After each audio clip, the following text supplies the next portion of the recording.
Okay. Well, Brant, you want to give us like a brief overview, maybe, of what we're going to go over? Man, it's tonight's gonna be all about private money. It's all about private money. It's Cool.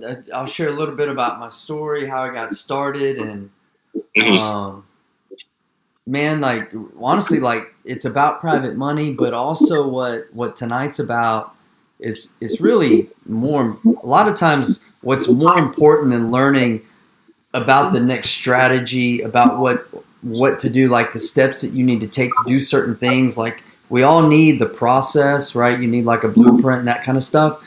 But Right. what I like to cover in all the teaching that I do is kind of the mindset that goes behind it, because Right. you got to intertwine like your drive. You can call it your why, whatever's driving you, whatever your bigger purpose is, all that kind of stuff, whatever you want to call it, all that kind of Tony Robbins stuff.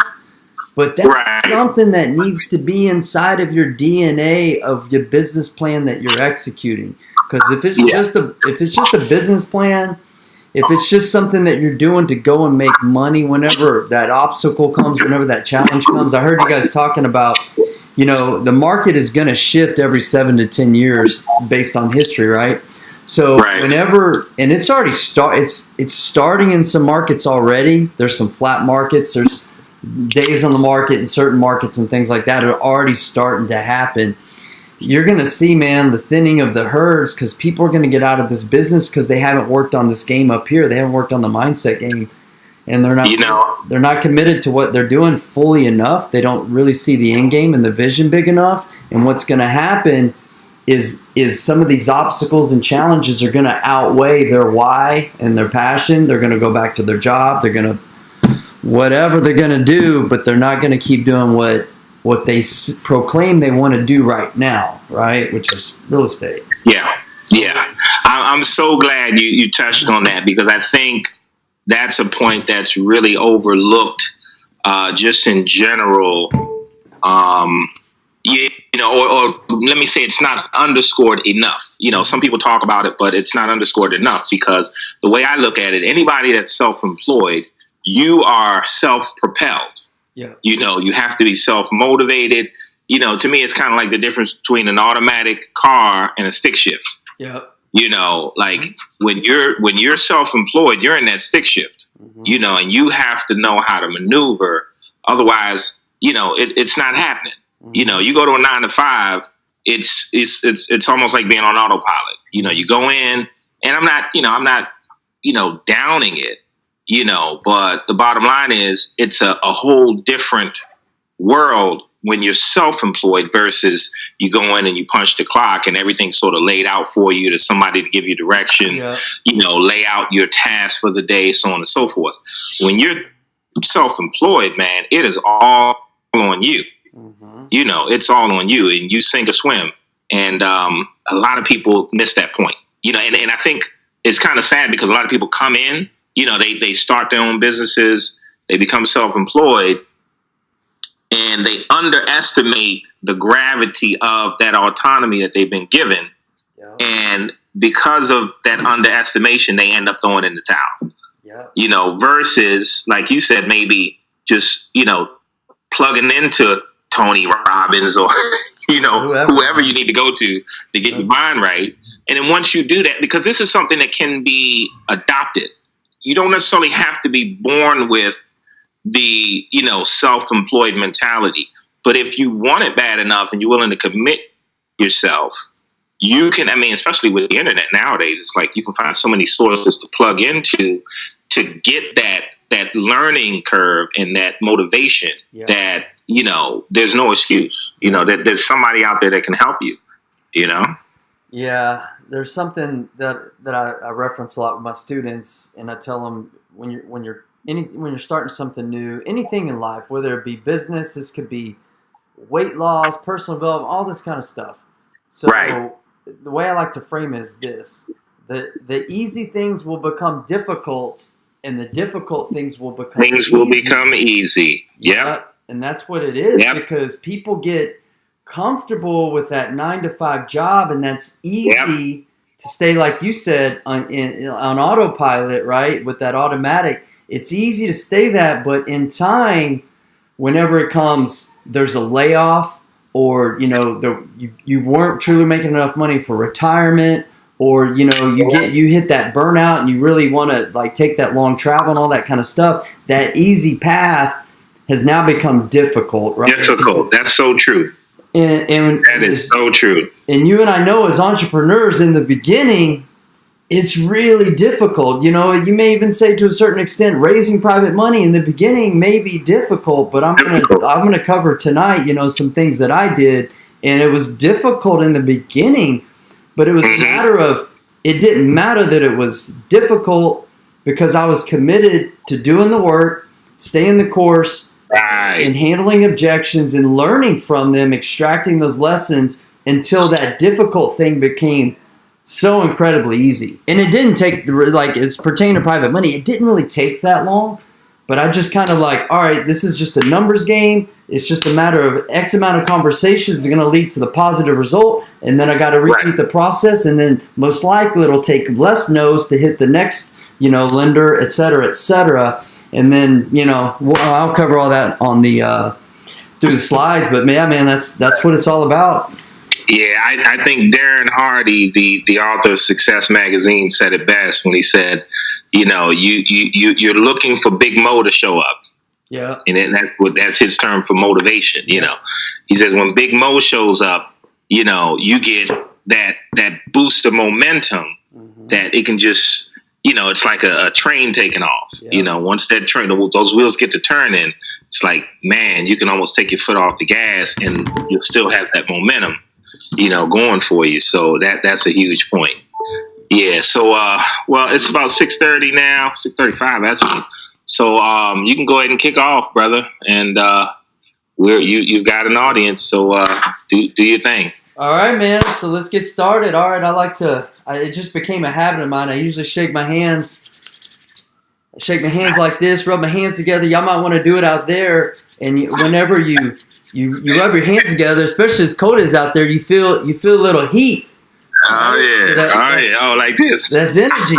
All right. So that's energy. So I like to create a little energy. It just became a habit. I started doing this for a while. I'm like, why am I doing this? I didn't talk about it. Now I talk about it a little bit. Like, I create some energy. So some of you guys watching out there, I'm assuming that you've been working today. Maybe not. Maybe I'm assuming that you are. You may be tired. You may be, thinking about getting home, getting to bed, getting out of the cold. What I'm going to challenge you to do is create some energy. Get up, stretch up, whatever you want to do, and create some energy, because I'm gonna do my best. Huh? What's that? I said I'm right there with you. Yeah, man. I'm gonna create some energy. Hey, man. Like, if not, like, it's okay, but don't. Like, time is our most valuable, commodity. So use it during this time. Get something out of it, or tell me in a Ronin, like, no problem, guys. I got to bounce, because that's cool. Like, I'd rather that. But all right, so here we go. So what are you going to learn tonight? So here's all the things that we're gonna cover in the next 30, 40 minutes or so. How to raise all the money you'll ever need. How you can establish credibility with lenders. Things not to say to private lenders. How to find more money that you can ever invest, because whenever you start doing these things, I'm going to share with you, over time you'll have more money than you can invest, and I'll show you kind of what we've created. How to raise private money, even if you're starting from no experience, like you're brand new out of the gate. I'm going to share how you can do that, because I've helped a lot of my students with their very first deal to raise private money, where a lot of people have this mindset thinking they can't do it. Some of the non-negotiables, things that you must do on every single deal. How you can use private lenders to finance long-term rental properties. I get that one a lot, and probably a few more things that we're going to do. So tonight is not about excuses, past failures, the lecture, wasting time. Like I said, get focused, create some energy to get something out of it. Otherwise, you're wasting time, and you don't want to waste time. Like, time is valuable. So tonight is not about that. We're going to bust through some limiting mindset kind of stuff. So set aside limiting beliefs. We're going to learn some proven strategies. These are things that we've been doing for 10 plus years in our business. Consider some new ideas, some new tactics. One thing I like to say, when I sit down to read a book, and I'm a pretty aggressive reader. I'm on my 4th book this year, so I'm trying to hit 50 books this year. But when I sit down to read a book, or Audible book is what I do most days, right? That's what a lot of people do. But like I'm going through this book right now, and it's like a 16-hour book, and it's good. But what I'm really looking for, and I'm not even halfway through, but I'm like, what is the one big thing, right? Like if we can just take one huge nugget from a book when we read it, then and apply that, then that can massively affect the rest of our trajectory in our life and our business. So tonight, like I'm gonna throw a lot of things at you, but just try to find like one thing, maybe two, but even just one thing that you're gonna like. All right, I'm gonna listen to what Brant said. I'm gonna take it to heart, and I'm gonna execute it, and then even really not just execute it, but really make it a habit. And we all know it's what creates success is not you go out and like bull rush for a day or week or a year even, but it's like what are these little things that you do on a day in day out basis in your life and your business. Those are what's going to have the profound impact. And I'll share a couple of things that you can do, you can create as a habit when it comes to raising private money in your business. So take some notes, get prepared to take action tonight, my friends. Whoops, jumped ahead. So I'm gonna talk a little bit about myself, and this is kind of my slide of who is this guy. You're probably asking yourself like, who is this guy, and why should we even listen to him? Like, why should we give you my time? And I think that's a fair question, right? So when I look for mentors or coaches or looking for advice from people, I always like to say, hey, is this person in the position that I want to be, whatever it may be, financial or fitness or relationships and things like that. And those are the people I like to take advice from. So I'm going to try to qualify myself a little bit, establish some credibility. My name is Brant Phillips. I'm down here in Houston, Texas. I got started in real estate 12 years ago. I'll talk a little bit about that, but I'm one of those guys. I started with nothing, lived in an apartment, no money, no experience, yada, yada, yada. And got really dialed in on my business, did it part-time while working my job for 2 years, went full-time after 2 years, and kind of figured some things out. Still learning, still absolutely learning things on every deal we learn something new, I like to say. And I've been doing this for 12 years. And along the way, 6 or 7 years ago, oh man, it's even longer than that. I guess 8, almost 9 years ago, I was plugging along and started getting some invites to do some speaking here locally, some of the networking clubs and things like that. And then a friend of mine asked me, he said, hey man, I'm putting on a boot camp about real estate. I'll see if you want to, be like my co-speaker and run it with me. I'm like, dude, like you asking me? And it kind of like, it was humbling to me and I was shocked, quite honestly. But I did my first like live event, whatever, boot camp, and just for fun kind of deal, and really enjoyed speaking. People started calling me for lunches, like, hey, can we do lunch? Can we breakfast? Pick your mind. And I just got to where my time was spread thin, so I got this idea to write a book. And it was really strange because, man, like going back in the day, like to the high school days, you were talking about high school earlier. I was the kind of guy who I barely got out of high school. Like my mom had to fight me to read a book. I played ball, played football. I played football, and I kept my grades up so I could, still play ball.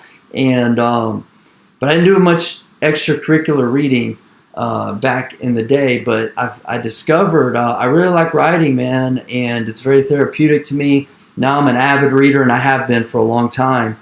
And I started writing books. My first book was How to Flip a House. A couple of other books that you can see here.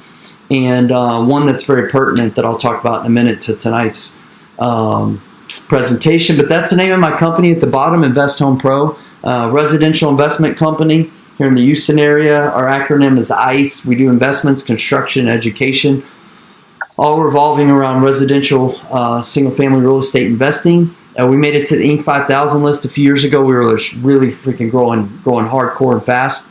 We've stabilized that growth for now, working on some other revenue streams. I'm also a licensed agent with eXp Realty, and that's my main role with eXp Realty as an agent, is I help teach other agents how to create passive income streams and grow their wealth doing things they're already doing as an agent. So if anyone's an agent out there and want to talk about that, hit me up sometime. All right, so a little personal stuff. This is my family. My wife and I have 5 kids. Believe it or not, there may be some other kids behind that couch. I'm not quite sure, but I like to flip houses and buy and hold rental properties. And many years ago, my wife started saying she said she wanted a bunch of kids, and I'm not sure if we're done yet. So that's what I do when I'm not working in the real estate world. And so last thing, like qualifier for me is my most recent book. This is called Private Lender Playbook. And this isn't a pitch to promote my book or anything like that. But one of the things I want y'all to take away from this is when I started raising private money, I'm going to show you later on, like it's really about creating value in, to that lender, creating win-win scenarios, and really educating and helping to understand, what your lender's goals and objections are, what their risk threshold is, and all those types of things. And as this, for me, this progression as a real estate investor, it started where we typically start as real estate investors at these networking events, and you're like, you need to get a deal closed and you're very desperate, and you go up and you call lenders, or you go up to present and you pitch a deal, right? And that's why I kind of like to say, like, that's the baseline. That's the starting point for most real estate investors. Like, you got a deal under contract, you want to get it closed, you reek of desperation when you talk to lenders because you got to get this thing closed. You're going to pay through the nose for, your interest rate, your points, terms, all that kind of stuff, and you just reek of, desperation. And so that's where I started. There's nothing wrong with that, but with a little bit of experience and education, where we've progressed to in our businesses, we went to the next level and we started educating people, through emails that we would send, through sitting down and just talking to them, sharing articles, things like that. Then we went to a website of information where we shared a website with them where they could go. It wasn't a promotion to pitch or make any offers, just to educate them. Then we went to the next level, just psychologically, where rather than asking, if they want to invest with us, we made them apply, right? And so it's just psychological, like, well, we need you really to send applications, see if it's a good fit for us. And then so even a couple of years ago, I started thinking about, all right, where's kind of the next level we can go with this? And really, I have lenders too, and it was partially a time thing, right? Lenders want to sit down and talk and ask all these questions, and that's great, but I want to be efficient with my time. So I was like, what is the next thing? So I decided to write a book about 1.5 years ago to really educate lenders about the entire process. So rather than taking phone calls, sitting down with meetings, having to do any marketing for private lenders, if anyone emails or calls like, well, have you read my book? The book closes them. So a lot of my students and people that I know are also giving this book or just general information. And this is one of the first tips, is if you're looking to raise private money, right? So you need to begin by educating your lenders. Okay. And that's part of that's the onboarding process, is making sure they're educated about what they're doing. A lot of the lessons that we're going to share tonight, are things I've been talking about doing for years, and they're covered in that book about just what are all these steps that we cover and what's kind of the psychology of a borrower and a lender. So that's some of my qualification stuff. Guys, look, I'm not an attorney. I'm not an accountant. I'm not a certified financial advisor. I'm not telling anybody any of this stuff is easy. I'm not offering anybody any opportunities on this show tonight. Like I said, I'm not an attorney. I didn't get into law school. I actually tried. I was like burned out for a while. I was in law enforcement in the corporate world. I'm like, let me try to get into law school, because I had a buddy at the police department who got in. I didn't get in, so like that's not me. Who am I? Record of my success, my track record. So started 12 years ago. We've done hundreds of deals. Well over $40 million we've borrowed and repaid since 2007. We have about $6.5 million on the streets right now. What I'm most proud about in business, not to brag or boast, but it's this. All right. So I've had 100% track record of borrower performance That does not mean that I've had 100% track record of successful deals, not any way, shape, or form. Like, I've taken my bumps, my bruises. I've had some horror stories of deals going wrong. I've lost a lot of money, and not that I'm proud of that, but I just know even as a successful real estate investor, if you're doing any type of volume, there's going to be those hiccups. But the most important thing is my private lenders, no matter when my stuff's gone sideways, I've always performed according to my notes.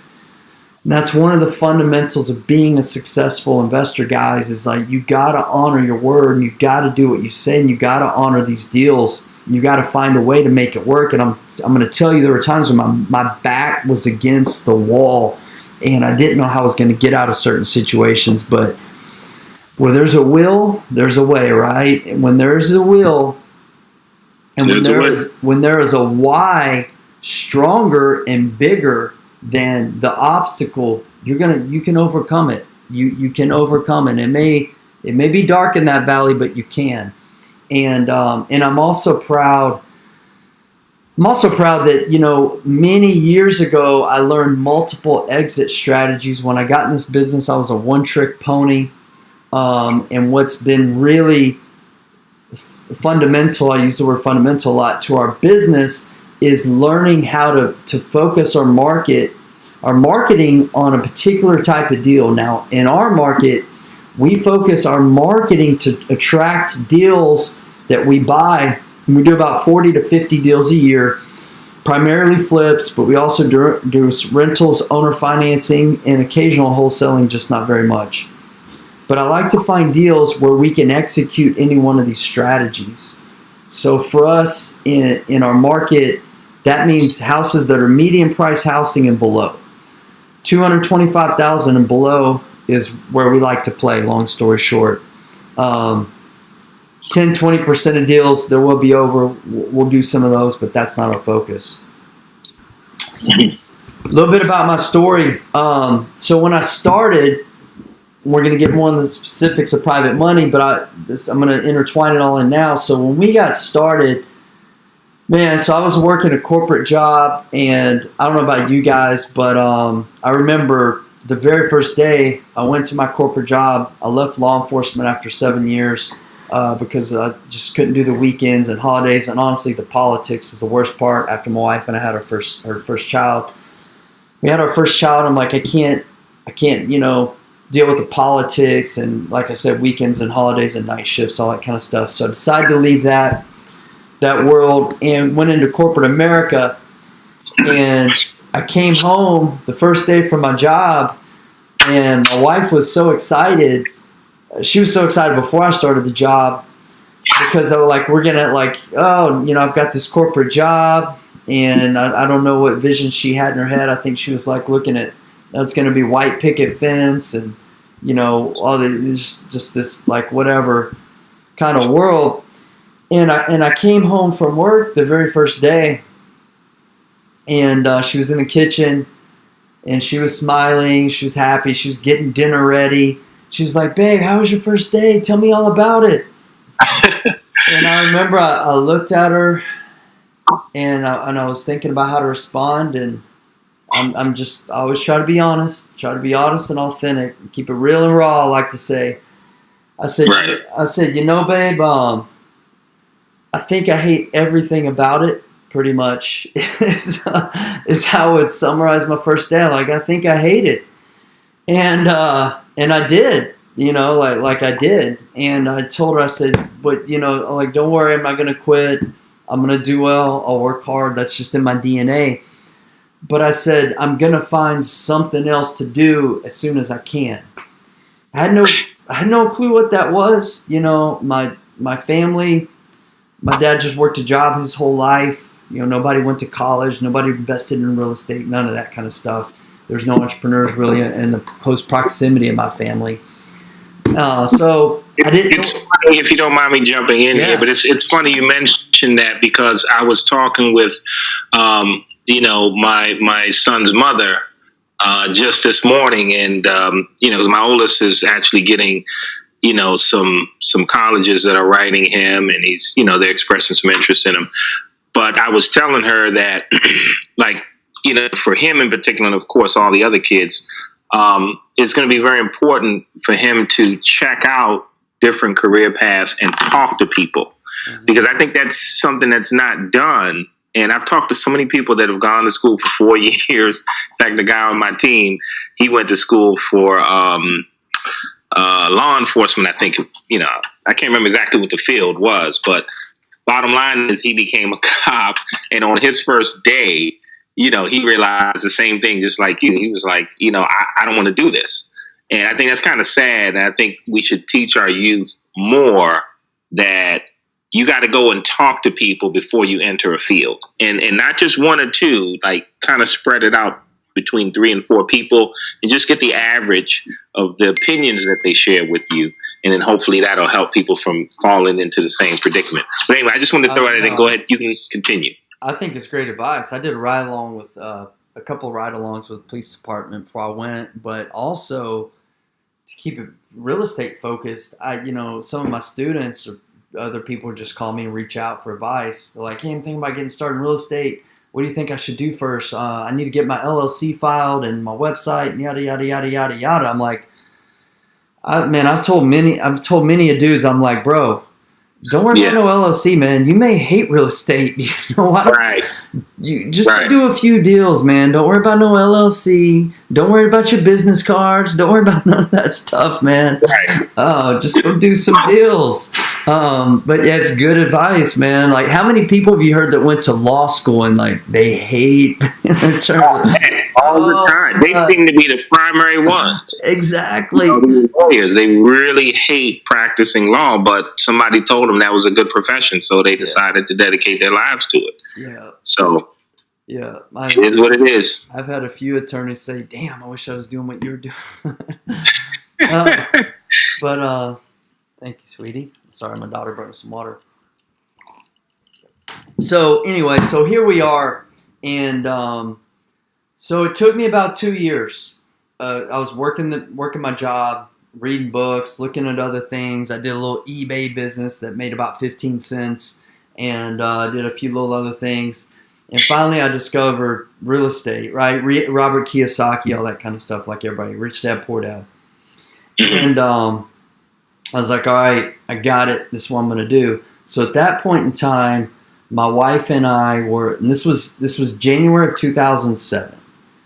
Really the tail end of 2006, but I had made up my mind I was going to be a real estate investor.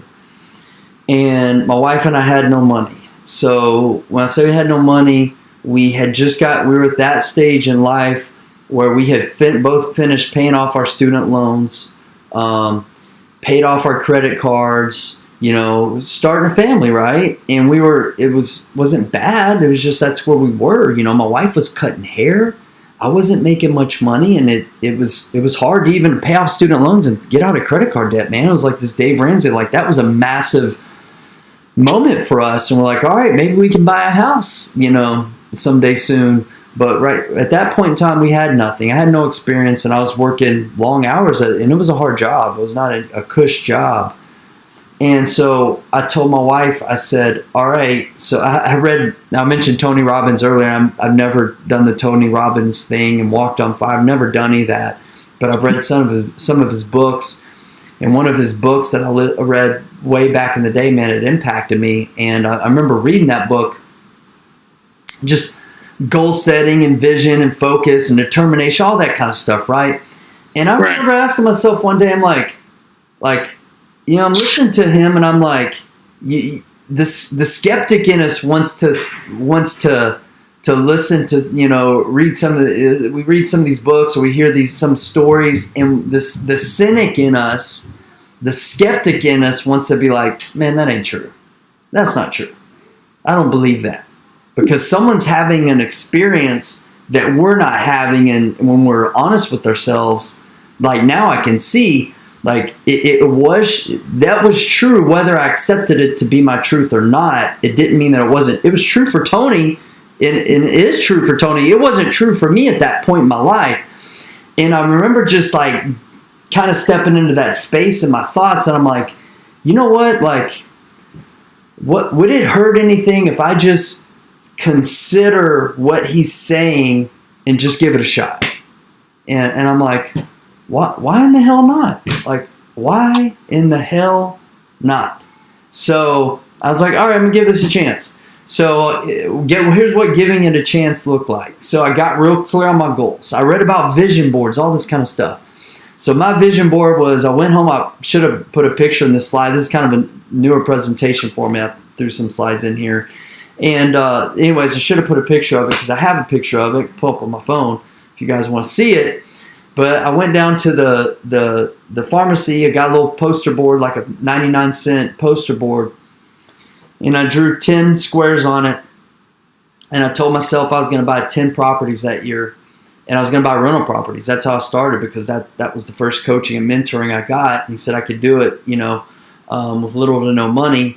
And I didn't know even how in the hell that was possible. But I was like, all right, he's telling me what I want to hear.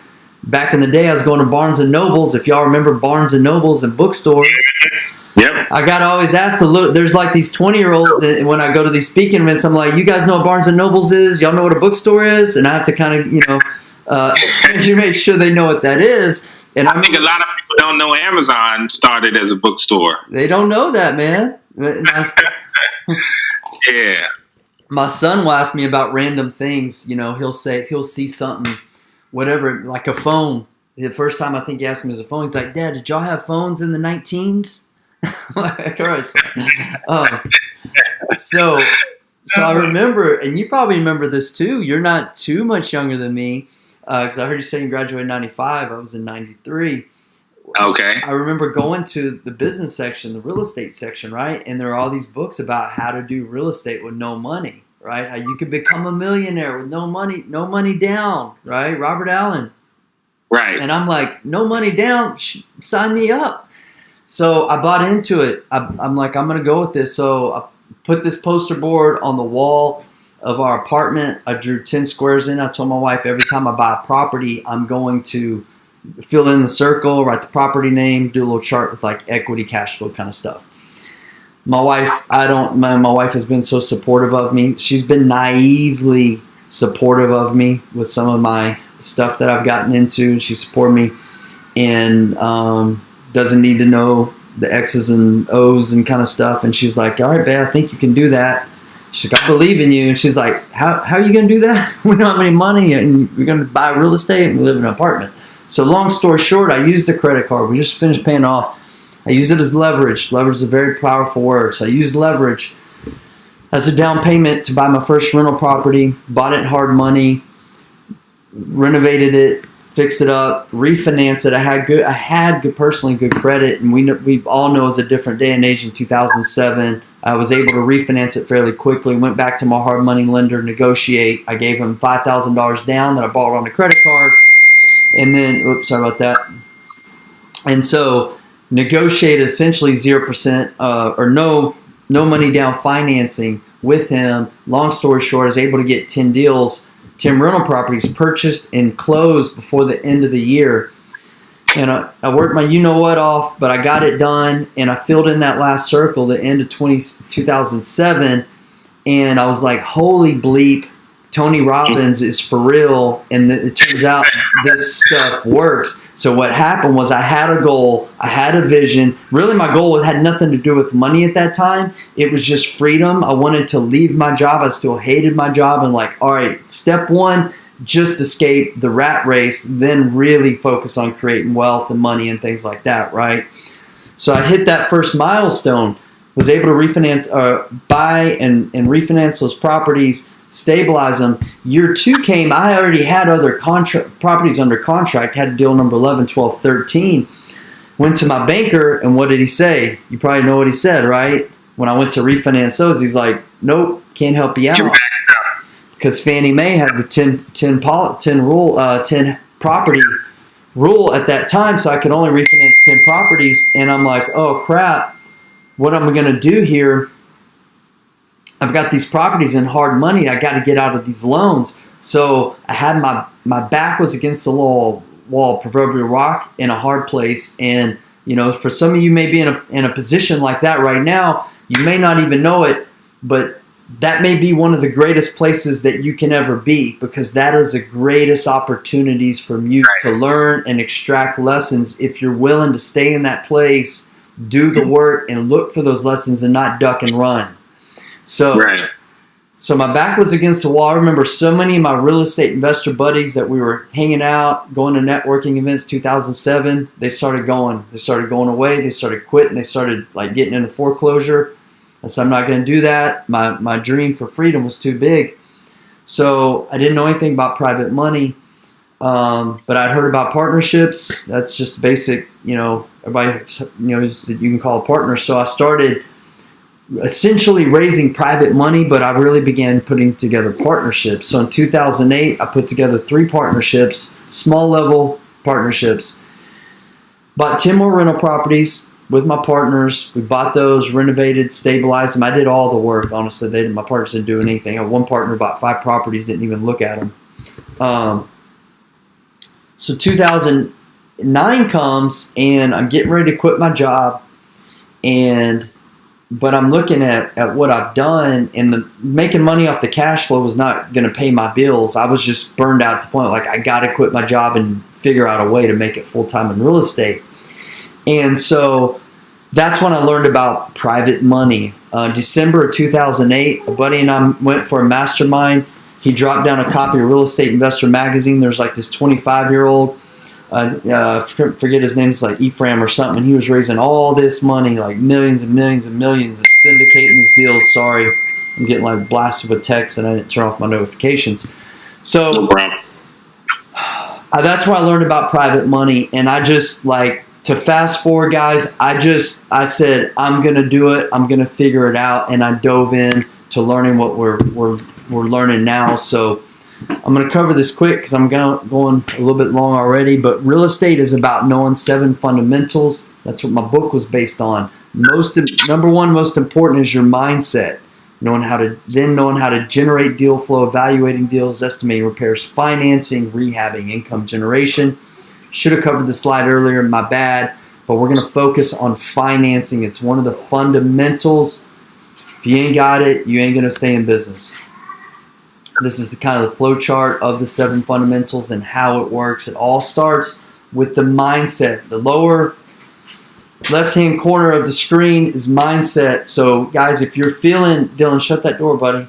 So if you're feeling right now that you're not really committed to your investing business, if you're not committed to helping others, meaning your private lenders, and honoring your word, then don't even start. Don't even start. Don't go to step 2. Get that clarity, get that commitment, get that determination, get that mindset ready, and you'll be able to plow through these fundamentals and really create a sustainable business. And that's what it's all about. And this is what raising money is about, buddy. I'm sorry, Ronan. Dylan, buddy, you got to go, bud. Daddy's in a meeting, okay? Give me just a minute. Go close the door. Sorry. It's one of many. It's my 4-year-old. Hey, trust me, I got 6. I get it. You got me beat by 1. Yeah. I was bragging. Usually I tell people I got 5 and they think I'm crazy. I get it. Yeah, he's just in here like digging through drawers and he's like looking for markers and all kinds of stuff. So this is important. So the ability to raise capital is the number one skill set of an entrepreneur. So I want y'all to get this, that this skill set is, if you just put in the work, anyone can master it. Most don't. Most don't master this skill set. But understand, if you have the ability to raise money, then you are never going to be, you're always going to be able to be in business and stay in business and cultivate and put together deals. Because I know guys who've been in this business as long as I have, for 12 years. What are they still doing? Borrowing from hard money lenders, right? There's no excuse for that, guys. Just learn this skill set, and not only will you be able to get financing for your own deals, then you can go out and you can cultivate these relationships with other investors who are great marketers, right? Marketing for deals, but they don't know how to syndicate these deals and syndicate this money. And that's what you can become with this skill set. Yeah, I think that's so true because, like, I study a lot of successful people, Mark Cuban. I mean, I can go on and on and on.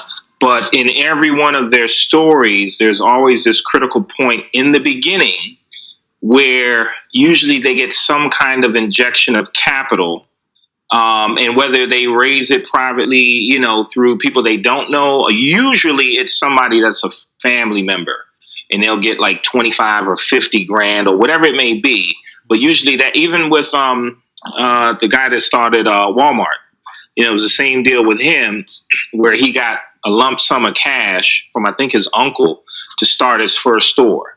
Yeah. So I think that's a very true statement about, being able to raise money is the number one skill that, an entrepreneur needs to acquire.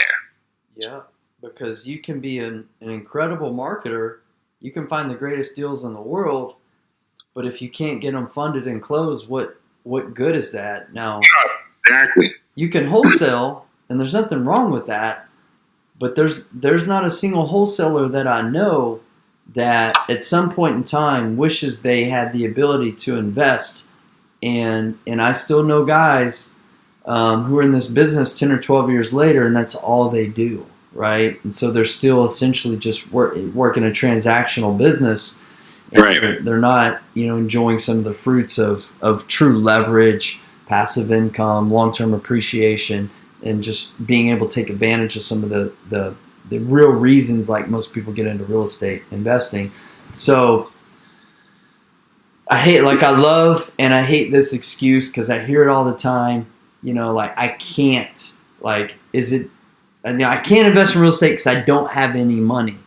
All right, so the other way that we can reword this sentence. This is why I challenge my students when I do events. I'm like, is it that you can't, or that you're not willing to do the work required to raise that capital? Because it's just a matter of putting some work. So, right.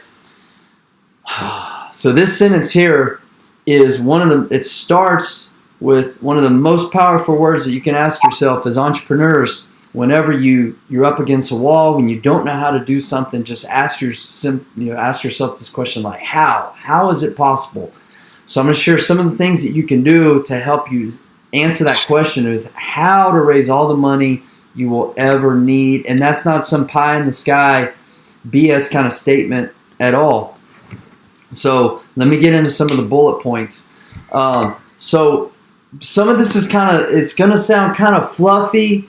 It's not a lot, like some of you are like, man, like this is fluff. It's not meat, but it is. Like this is the meat. So, and I don't know the audience that I'm talking to, obviously, but for any of you listening to this, if you've studied sales and sales psychology and why people buy and why people trust people and why they don't trust people, I mentioned it earlier, a lot of people go into raising private money just like by pitching a deal.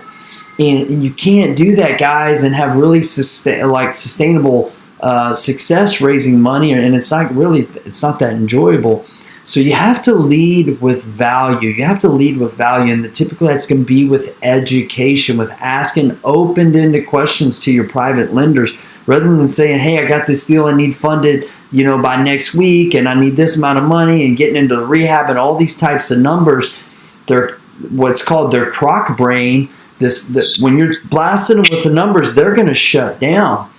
Rather than seeking to understand what is their goals, what is their risk threshold, what are they looking for? Are they looking for a short-term investment, a long-term investment, right? So you got to first understand them before you can be understood. And it just means just looking and helping to educate them about what this process is, not only about what is going to be their interest and what's going to be the return on their money, but also answering the question, how are you securing their investment, right? So it's not always the return. I think it was Twain who said, he's like, let's not talk about the return on my investment until we talk about the return of my investment. That's what they're first and foremost. That's what they want to know. And so you may be pitching this deal and they're like, well, how is this thing even safe and secure? How is my money going to get back to me? And they're not even listening to you. And then if you're going to go into the space, do what you say you're going to do, even when it hurts sometimes, and just be committed to that. So there's a private money law of attraction. So people call me sometimes, bump into me, come up to me at networking events, like, man, I'm trying to raise money. Like, what do I need to do? So the bullet point is this, and we'll get into other, details. But private money is essentially attracted to two things. It's attracted to good deals, but more importantly, it's attracted to trustworthy investors. So you have to operate with honesty, integrity, and really transparency in this business when you're working with your private lenders. I found if you do that and you're running a sound business and you're buying deals with equity, and your cash flow projections and all these types of things that a real estate investor we need to do, if you're finding good deals, operating a sustainable business, and you are a trustworthy person, guys, you will have more money than you can ever need. All right, that is the law of attraction. It just works. Money is attracted to these two things. It's like a magnet. But if you go around and you're trying to make a bad deal look like a good deal, it's not going to work. And if you're not treating people right and doing business the right way, it's just a matter of time till you're found out. And this is one of the laws of the universe. It's just true. I've seen this to be true hundreds of times personally in my own business, and I've seen it so many times with other investors who do it the right way and who do it the wrong way. When they do it the wrong way, they get found out, and they get found out. Those who do it the right way, they're so successful. So how to raise all the private money you ever need. Once again, focus on helping and serving. Create win-win opportunities. So I'm going to share a quick story with you guys. And this is kind of a mindset thing. And if this may be your big nugget of the night. And this was a huge thing for me. So this is kind of, once again, cliche. This is kind of the Stephen Covey kind of thing. Win-win or no deal. Don't do it. Sounds cliche. I get it. Turns out it's true and it works. So when I first started raising money, and I had a friend, he's the one who shared the magazine with me. We started doing it together. We ended up forming a partnership together and doing a bunch of rentals together. And we were raising money together, and what we found was it was going to be win-win or no deal. We didn't want to do a deal, right, unless we both felt that both sides were winning, both sides were happy. If one side's not happy and they're doing it, well, I'm kind of getting taken advantage of, kind of getting screwed over here, whatever, then that's not a good, sustainable relationship. So here's what we learned. We learned the power of asking open-ended questions. So for one, if you go into a private lender meeting, lunch, coffee, whatever, interview, Zoom call, we do a lot, you can do a lot with Zoom calls now and webinars, Skype.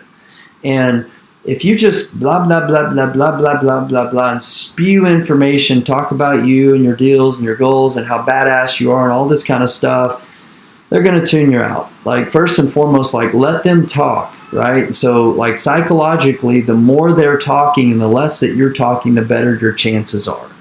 So the way that you do that is just to ask it open-ended questions like, hey, have you done any investing before? What are some of your goals being a private money lender? What are some of the things that you're worried about that make you nervous about this? Are there questions that you have about me? Do you want to know anything about me, about my business model, about the deals that we're doing, the market that we're in? Ask those open-ended questions, and listen. I want to make sure everybody's listening. When it comes time to take numbers, you've probably heard. I know you probably have, Ronan. There's this saying about whoever says the number first loses, right? That's kind of that's the golden rule. That's still a rule, and the certain extent, like it's a good rule. It is a good rule, and so I try to abide by that rule. If it gets uncomfortable and I can tell they don't want to say a number, then I'm going to go ahead and come out with that number. But when it comes time to discuss numbers, I'm going to share a story with you that might help frame this for you. So, why it's powerful to ask the open-ended question. So, me and my friend were at a lender meeting, and it was an elderly woman, and we talked to her about what we do, our business model, and just went over some things with her. And so I got time. Look, we're wrapping up, and it's time to talk business, talk numbers. And I think she asked first. She's like, okay, well, I like you guys. I think I'm ready to move forward with this, but y'all haven't told me like how much money I'm going to make. What kind of interest are you paying? And luckily, my friend, he is such a smooth talker. So he did most of the talking in these conversations, and he was a much more experienced entrepreneur than I was. So I would just sit back and watch and learn from him, and he was so good. And so she asked that question, and here's how he responded. He responded back with a question too, and he said this. He said, "Well, it depends." Okay, and you might want to write this down. He said, "It depends." And then he said, "What?" He said, "Let me ask you a question. What rate of return would you be happy with?" What rate of return would you be happy with? Okay. And so you guys want to hear how she responded?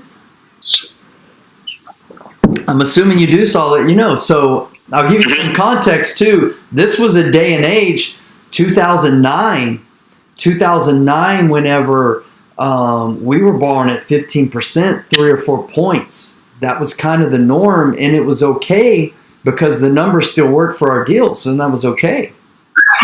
I didn't know private, you could borrow money under 12% from private money at that time. I didn't know what I didn't know, and that had been in my experience to that point.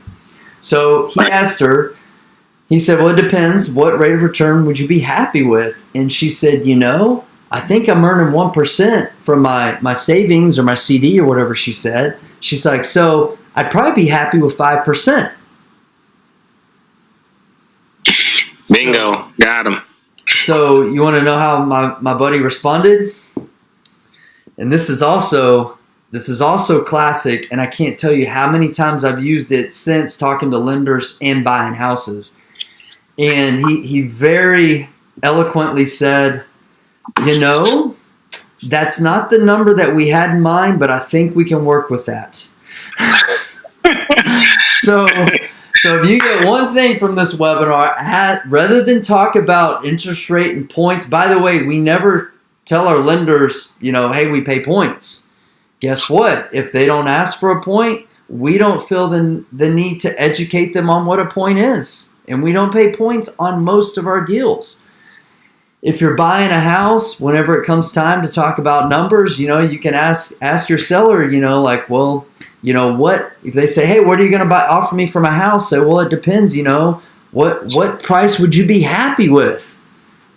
And they give you a number. Most times it's higher than we want to pay. I get that, but occasionally, sometimes it's not. And so when they give you a number lower than what you're expecting, what do you say? "It's not the number that I had in mind, but I think we can work with that." So that's what you do. You create win-win opportunities by asking open-ended questions. And so I threw all this in there. This is just the way I'm wired. I'm a real estate guy, 100% real estate. I've put all my bags into the real estate basket. All right, I flip, I rent, owner finance, I wholesale, I do all this stuff. Like, I do a lot of different things, but everything I do is in this real estate basket. And so, and then once you start putting these eggs in this basket, you do whatever it takes to make sure no one dumps over or takes your basket. So one of the ways I've seen real estate investors who fail, who quit, who don't perform on deals, it's really because of lack of focus. That's one of the big reasons I've seen it. they're dabbling, they're doing this other little thing, they're not really committed to it, they're playing Bitcoin or whatever it is. And so I'm like, just stay focused, guys, and you can do this. So let's start talking about if you're starting from no money and no experience. So this is a very pertinent question. I want you to ask yourself this, like, should I even be doing this? So, I'll keep it real and raw right here. So if you haven't done the work, that you need to do a deal, then you need to go do that. You need to get a coach. You need to get a mentor. You need to go,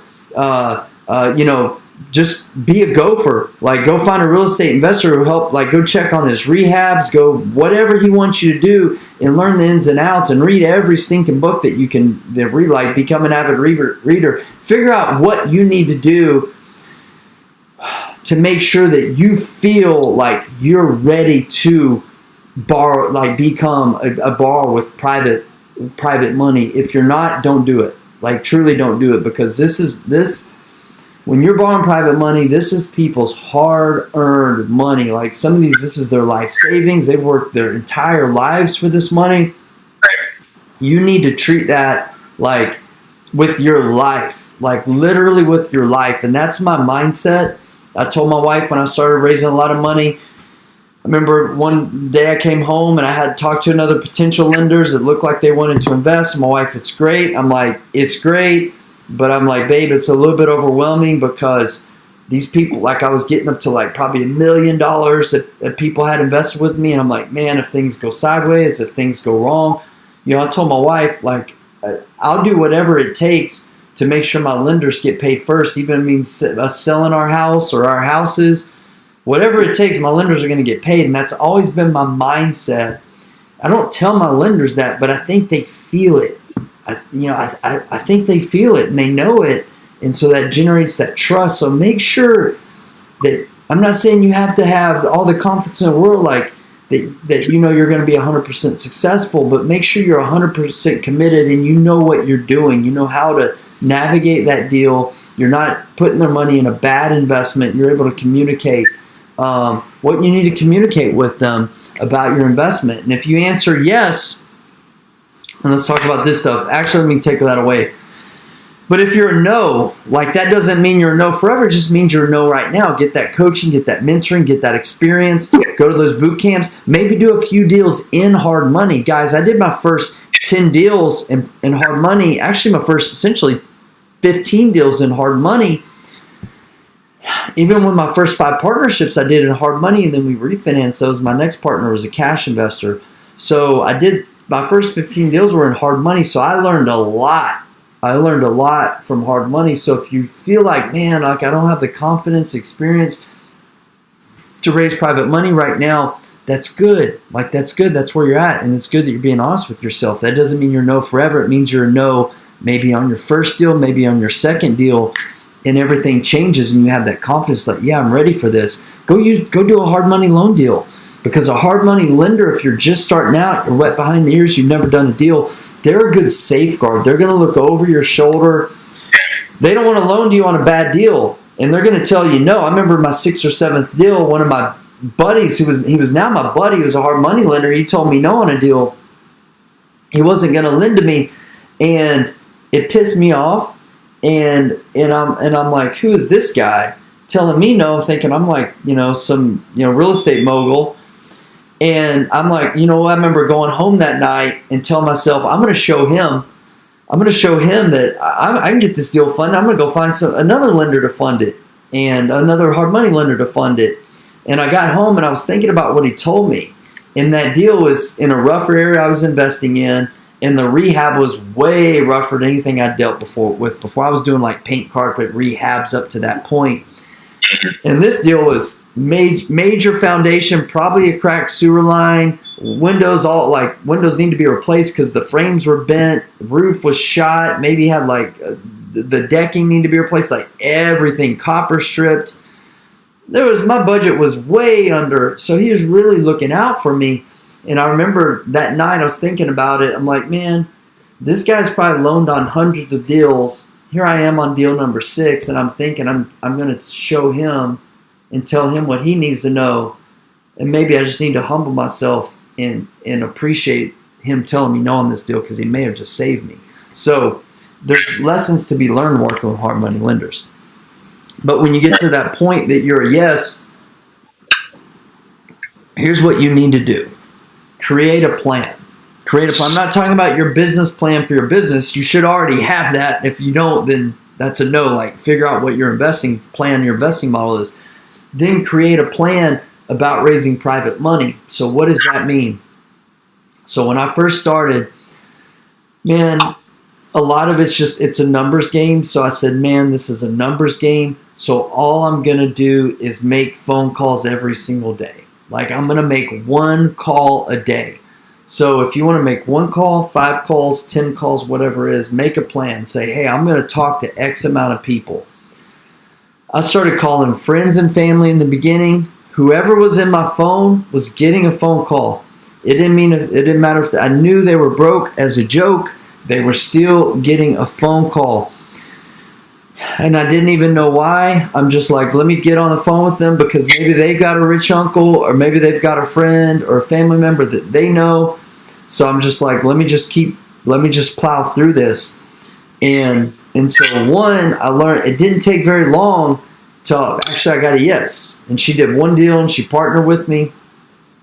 And it like kind of surprised me. And I sat down with her and we had dinner and she asked me a bunch of questions I really didn't know. Man, I'm going over time and I apologize. You want me to keep going? I'm going to wrap this up.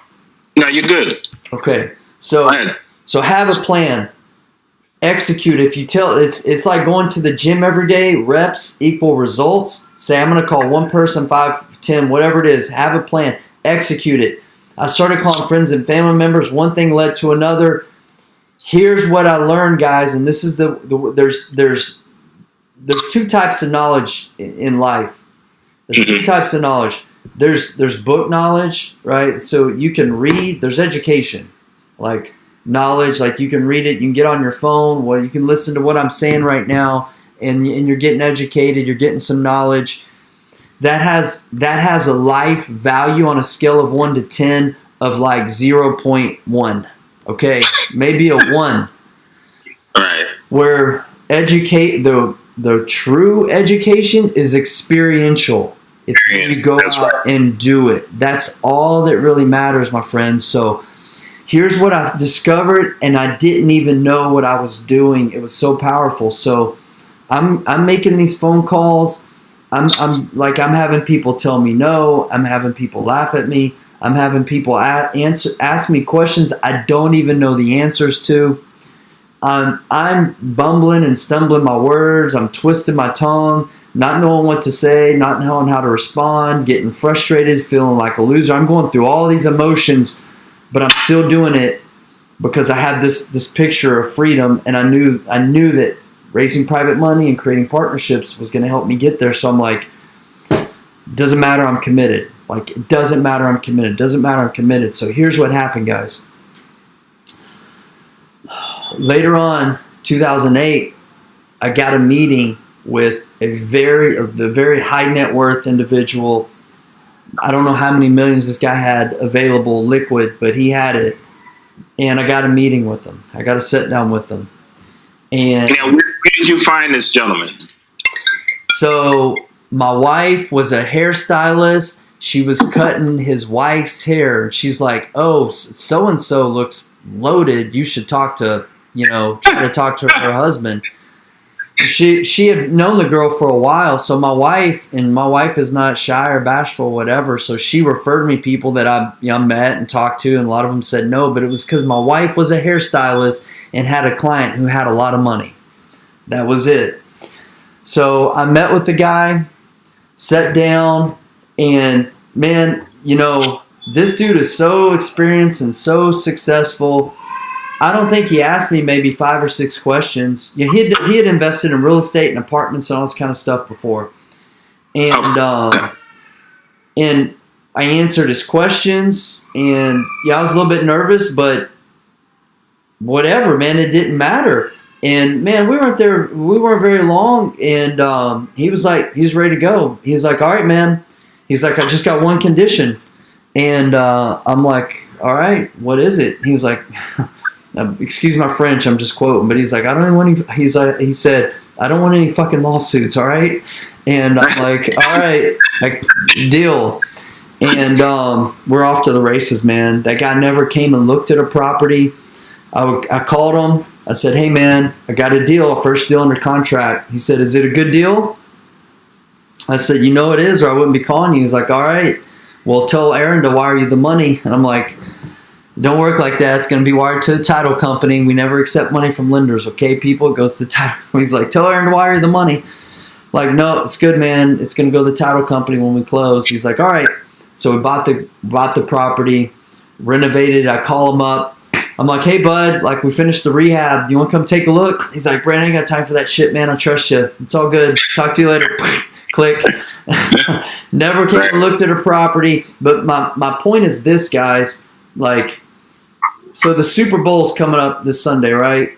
So these football players, they don't just show up one day of the year and play in the Super Bowl, right? Like, the reason these men are in the Super Bowl is because they started putting in reps some of them decades ago. Look at Brady. Right. Literally decades ago. So anything, right? Like, I use a lot of sports analogies. I do a lot of CrossFit stuff. So, like, the CrossFit Games are coming up. Hopefully I'm going to do good. I'm finished, like, in the top 10, 15% typically for my age group. Cool. But that doesn't happen by just showing up, right? I got to put in the reps or my ass is going to get smoked. So, guys, you got to put in the reps. Like, you got to put in the reps if you want to get results. So you just got to have this plan, like, commit. I'm going to make this amount of phone calls. I'm going to do it no matter what, because all of those reps put me in position to have that conversation with him.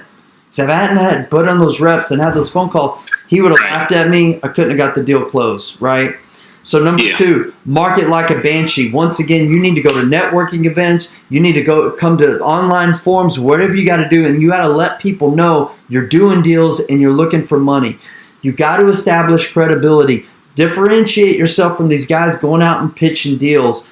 We establish credibility several ways. One, online, we don't market for money. We don't promote that we're seeking to borrow money. We educate people, okay? We educate people. I'll show you one of our websites we use.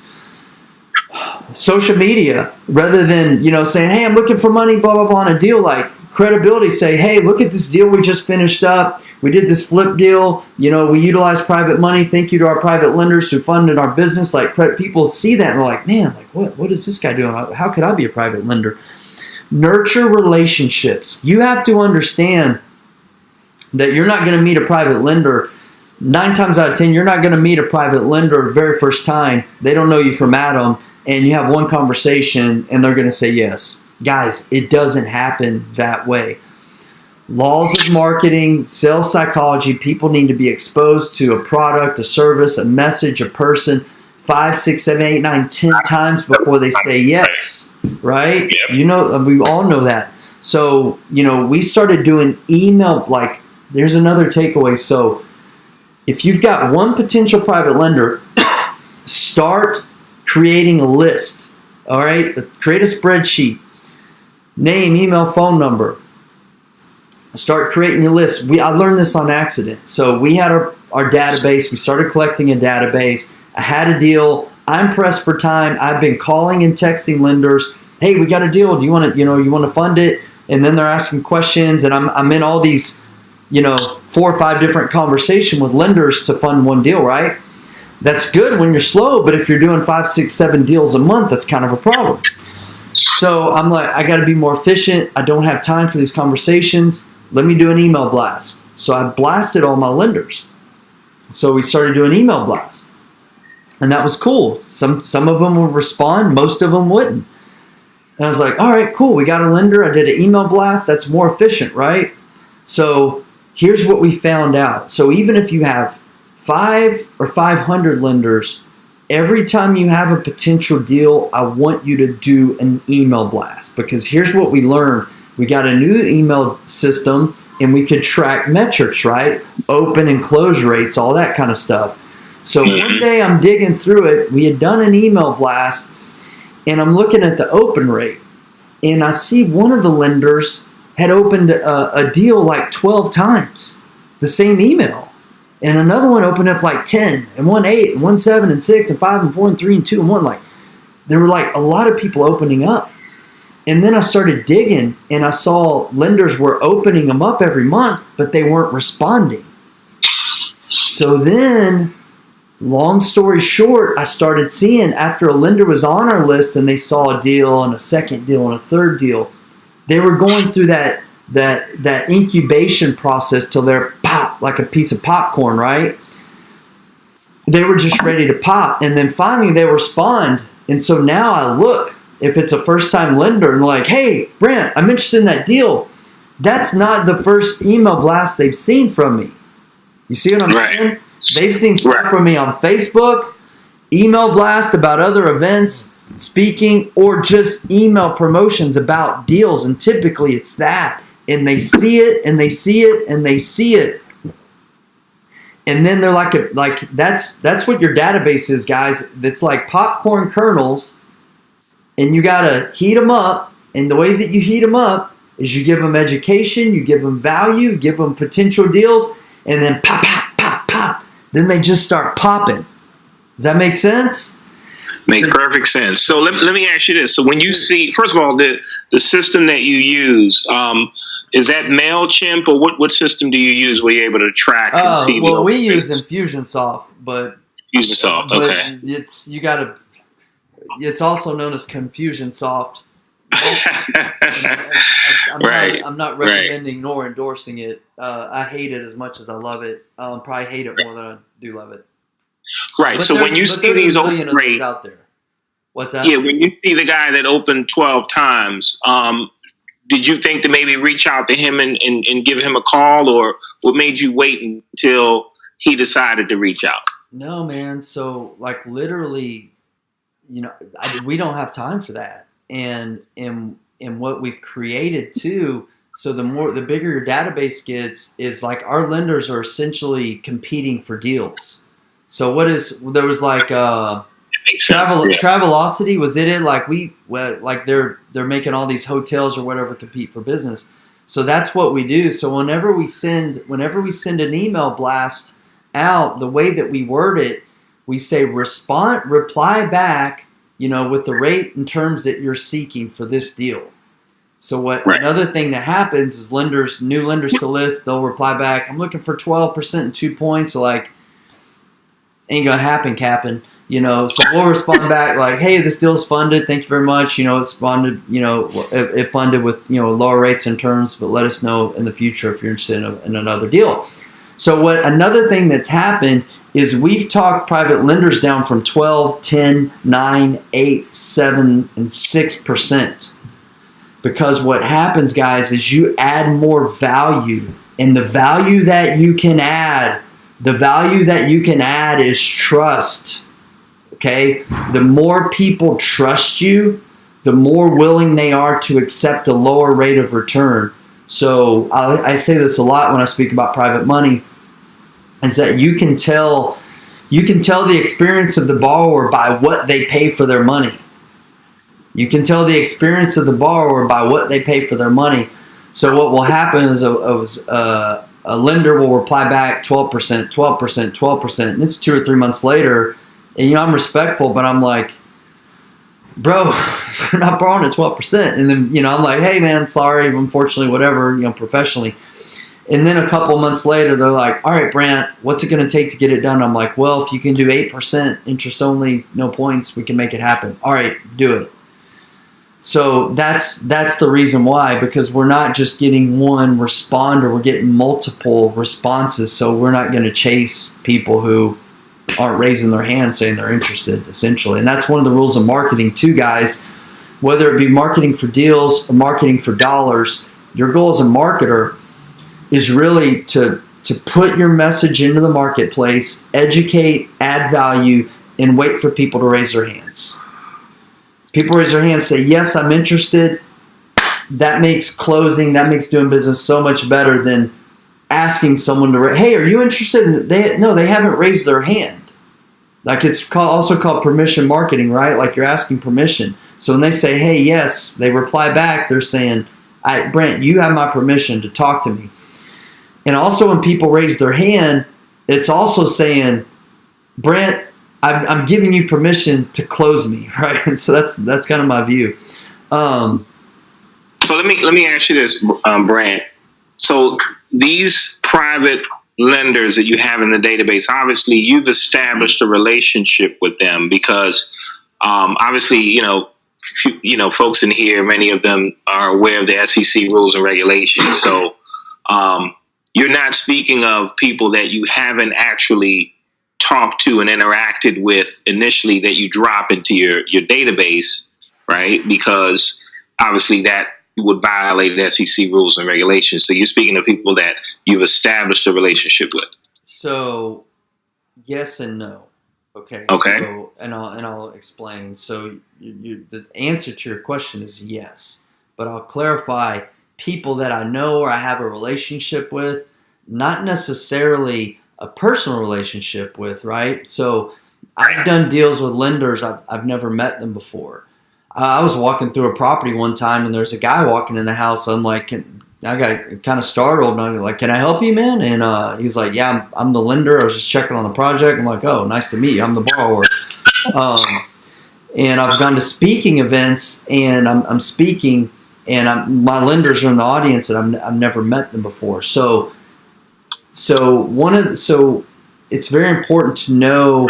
You don't need to know all the SEC rules and regulations and violations. We're going to talk about that in a minute. I'm going way over, man. I'm good. I have a tendency to do that.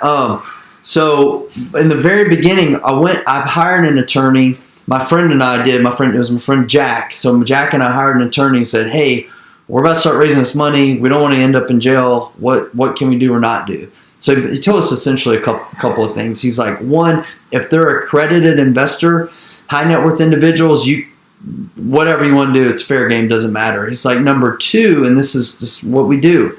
He said, there's no rule or violation about educating people about this opportunity about private mortgage lending.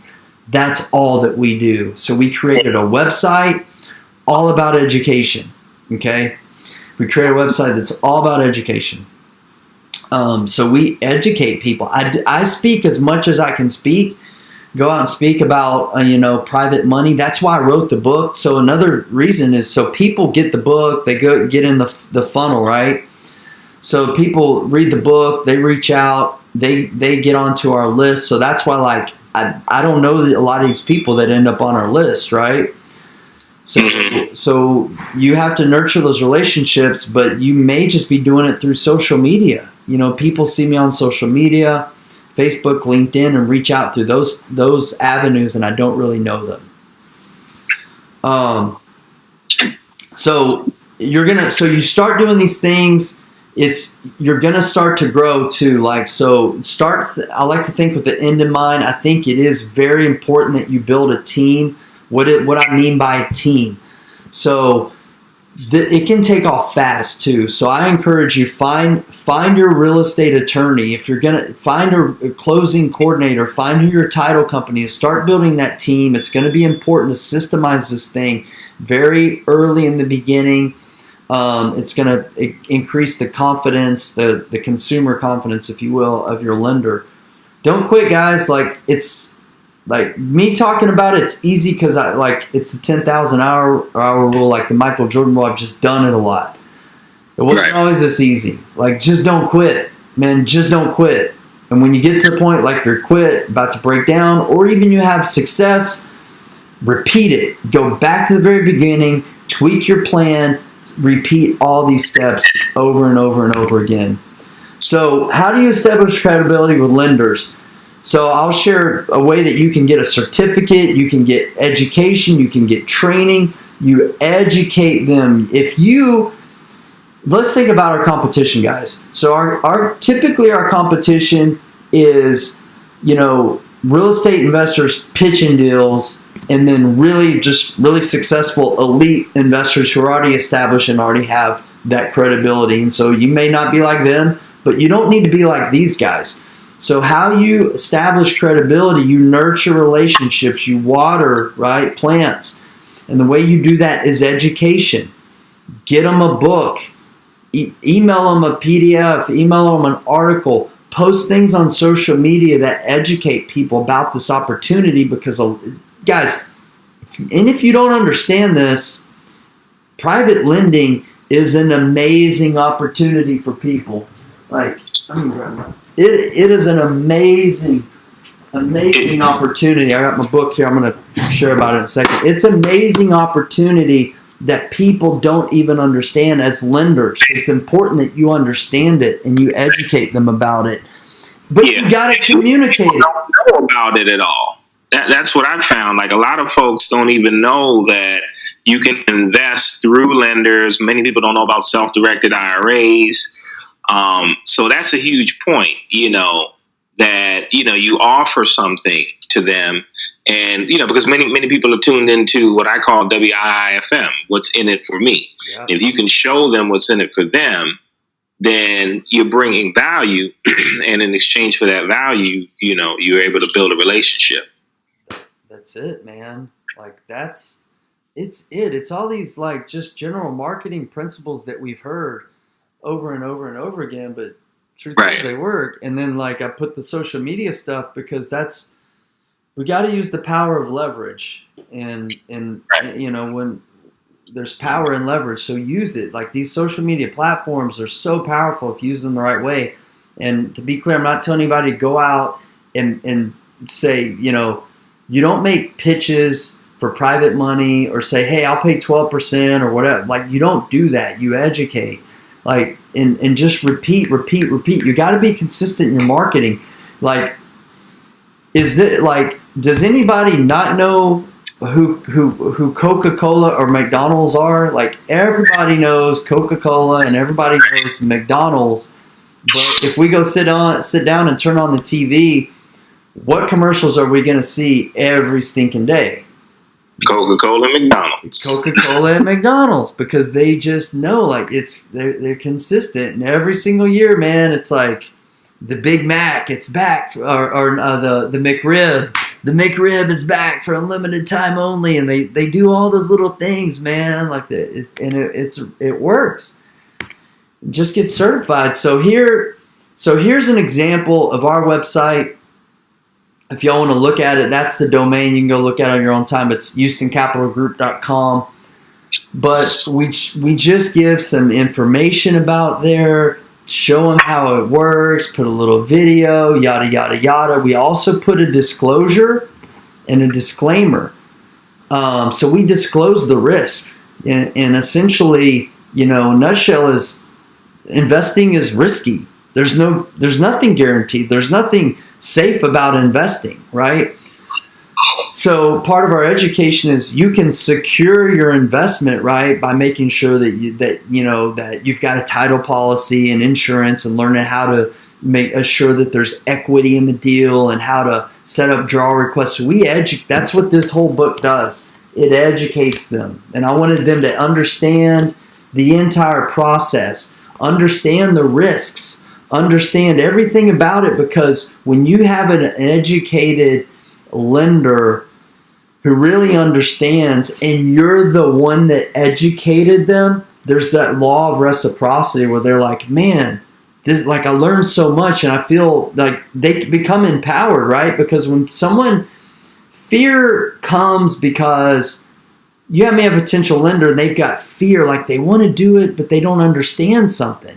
But whenever you gain experience and you gain knowledge, fear resides. And if you're the one helping them to gain that knowledge, then it's that law of reciprocity. Like, they trust you because you were the one.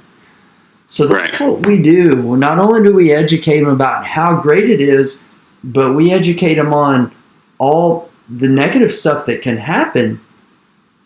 But we kind of do it in a way like, don't do it with guys who do this. We do it like this. So be careful for guys like that. That may be how we frame things, but it's true. So establish credibility. So we do have these sites available. That was from another site. So interested in a site, we do make those available to people. But But all right, so how to find more money than you can ever invest. So I like to say they're hiding in plain sight. They're like, where do you find private lenders? Man, they're all around. They're all around, but if you're not talking to them or communicating or marketing your message, you're never going to know it. So you start there, right? You mentioned earlier, family members and friends. You know, I don't come from money, blue collar neighborhood, blue collar family, but I reached out to the people that I knew because I didn't know who else to reach out to, and like I said, that was my training ground to sharpen my saw. Then and get comfortable with your conversation, your pitch, if you will. Progress to networking, business associates.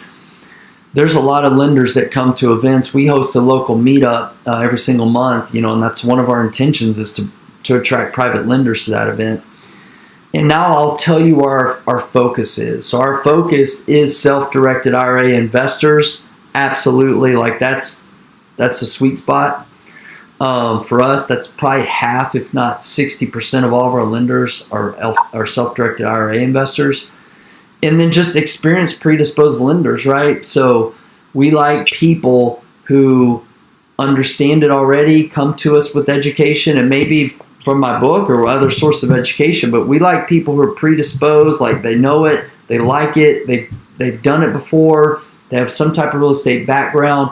It just makes the onboarding process and the whole investment cycle so much easier if they've got that background. All right, so I kind of mentioned this, what not to say to lenders. Don't use words like safe, guaranteed, do not make public offerings, don't make promises you can't keep, you won't be in business long. I skipped over a slide. More importantly, what to say to private lenders, say the truth. Like, let them know there's risk involved in investing and disclose those risks. Disclose your risks. Like, don't try to be hiding something. Like, that's not sustainable for you. It's going to get you in trouble. Be transparent, open, and honest. If a lender asks you a question, you don't know the answer to it, say, that's a great question. I wish I knew the answer. I'm not quite sure on that. Let me get get the answer to you and get back with you on that. I used to say that all the time. And every time I said it, it was one less time I was going to have to say it in the future because I would get that question, I'd go find the answer to it, go back to my lender, tell them that, and next time I was asked that question, I knew the answer. And above all else, educate them, guys. Like educate. Focus on helping, educate lenders, and you're going to be golden in just a matter of time. I'll run over this real quick. Should you work with anybody? I say no. I get it. In the beginning, you do what you got to do. But like I'm telling you, like you can create this pipeline of lenders and you can just cherry pick the most ideal ones. And that's what you want to do is you want to create this funnel. You want to create this funnel of lenders and it's only going to spit out the ideal lender for you. Rates, terms, their disposition, their risk threshold, all that kind of stuff. I've had lenders and they were nervous about investing in real estate as a lender before they did it. And then they did it, and guess what? They're still nervous about it, and they're worried about stuff, and they're calling or whatever. Now, I'll tell you, all my lenders have always come back to reinvest, but some of them, it's not a good situation. I've even told lenders, I'm like, hey, I don't really think this is for you because we've done multiple deals with you and other investors, and we've 100% track record, and you're calling me worrying about stuff, and that's kind of that's kind of a sign it may not be a good fit, right? So I want people who are predisposed to real estate. We're going to maintain control. I've had lenders that are saying, hey, can I pick out, certain things on your rehab? And I'm like, respectfully, no, you can't. You can offer your advice, but we have to maintain control. We're looking for people that are lenders that are looking for low risk deals. And like I've talked about our business model, it's really sustainable. I'm not saying it's 100%, but it's pretty sustainable. And it's lower risk type of investments than other types of deals. There's definitely no speculation or high-end kind of deals that can go south quickly. So we like lenders who are looking for lower risk because lower risk typically means to a lower rate of return. So you're going to get, people who are like looking for that 14, 15% kind of stuff, and we just not a good fit.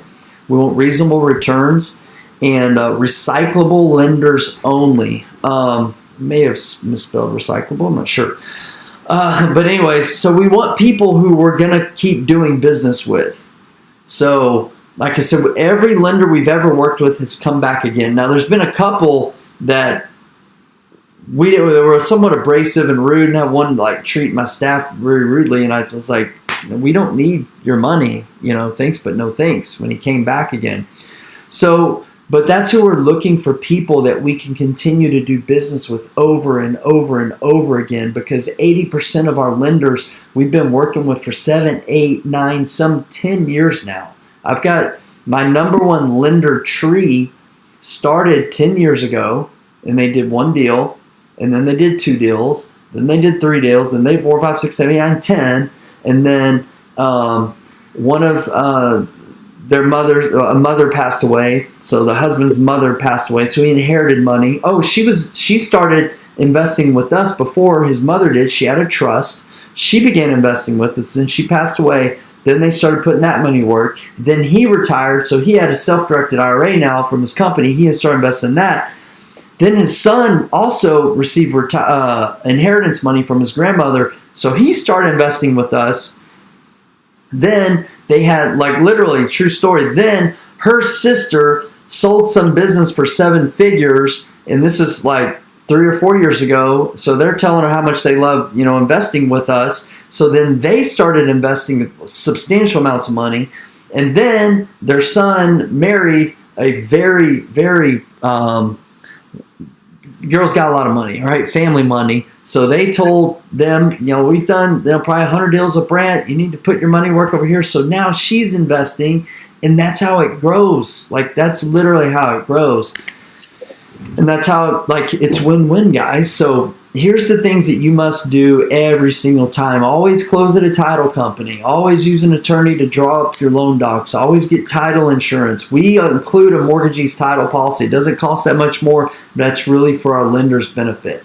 We always provide a survey. We have the proper insurance in place. We never take money directly from our lenders. We make sure that money is wired to the title company. Everything is above board. All right. So private lenders, and I'm going to wrap this up, but how to use private lenders to finance long-term rental properties. So it turns into this literary classic. So understanding your lender's goals and being able to have this conversation, the tortoise and the hare. So I've got 5 kids. I read a lot of books to my kids. So the tortoise and the hare, sometimes I have to have this conversation with my lenders. And so years ago, people think that private money is just for short-term flips, but it's not true. So we've been using private money for years for rental properties, long-term, up to 10 years, private money at low interest rates. People don't even think that's possible. But I'll share with you a case in point through a story as private lender.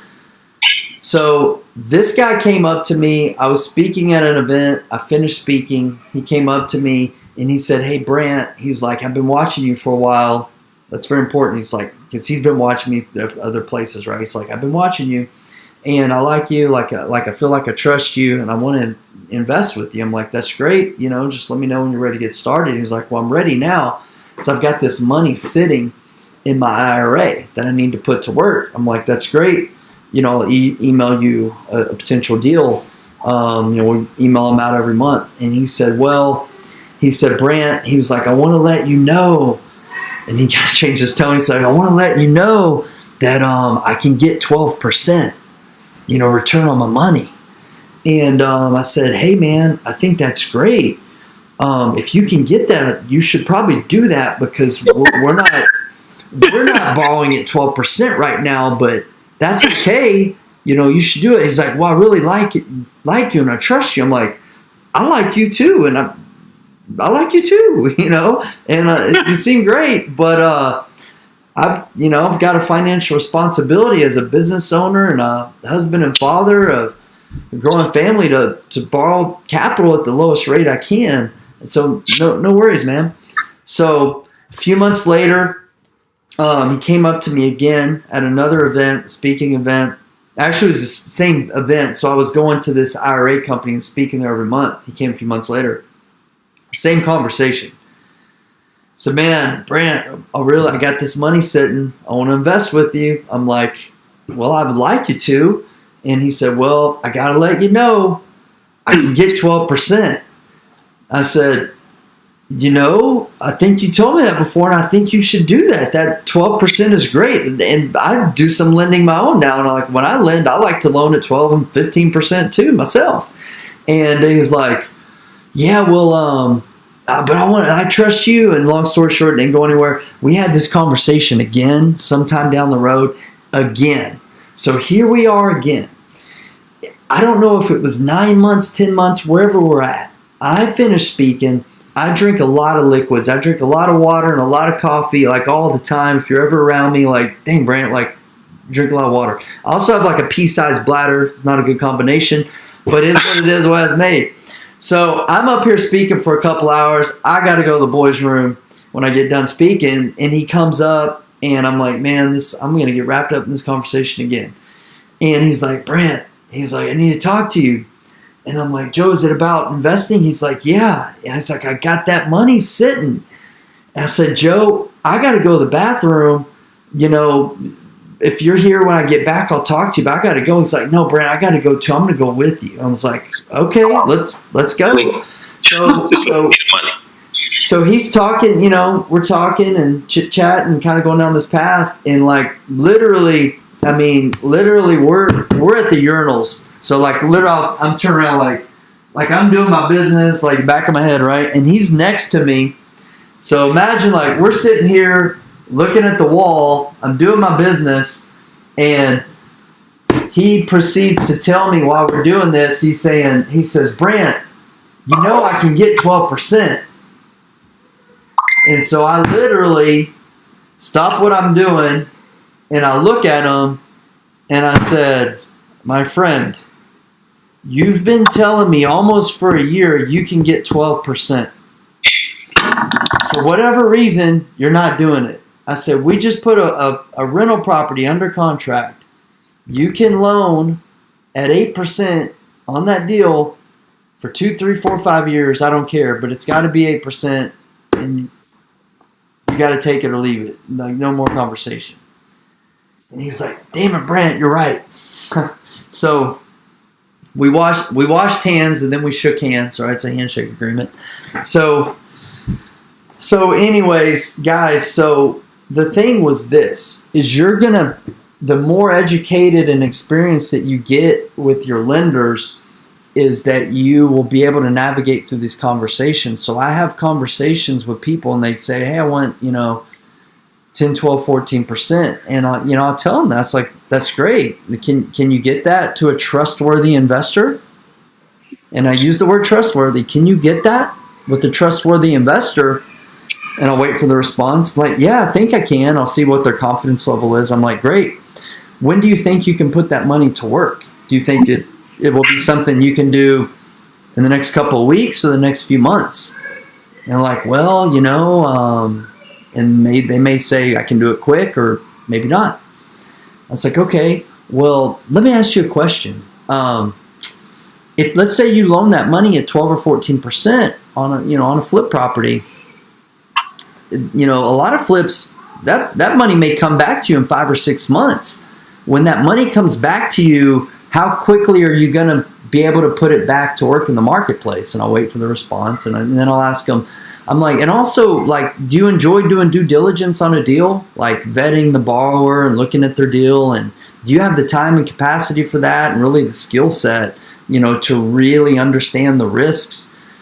Because the only reason I'm asking is because if you look at consistent, 7 or 8% return on capital that's consistently invested in the marketplace, typically that 7 to 8%, which is like the tortoise, is going to outperform the hare at 12% or 14% or whatever it is. So I have that conversation with them. And some lenders are man, they're super aggressive, and they treat it like a business, and they're generating 3 or 4 points and high interest rates, and they've got a pipeline of borrowers, and that's good for them, and we don't want to work with them. What we want to work with are the part-time private lenders who don't have that time, that capacity, that skill set, or that risk threshold to be on that, essentially that hamster wheel of being a private lender. And what we really want to do is just put them on the autopilot where it's long-term, consistent, just I call them little oil wells. I'm like, I can put you on an oil well to drip 8% for the next 2, 3, 4, 5 years.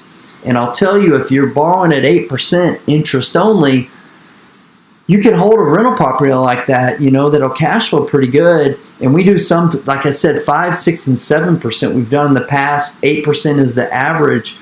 So we buy rental properties like that for properties that we only seek to hold for 1 to 5 years to avoid short-term gains from flipping. So we keep them at that 7 to 8% with our lenders. So you can do this all day long with rental properties, guys.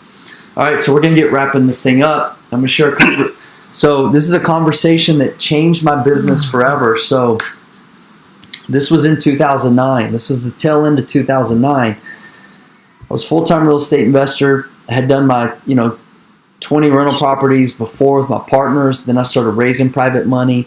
I was still using some hard money, but I had done 4 or 5 private money deals at that point in time. And I was on my own. I wasn't doing partnerships anymore. But something happened where I was still, man, I started looking at that picture. My son found an old flip phone in my house the other day. He was like laughing at it.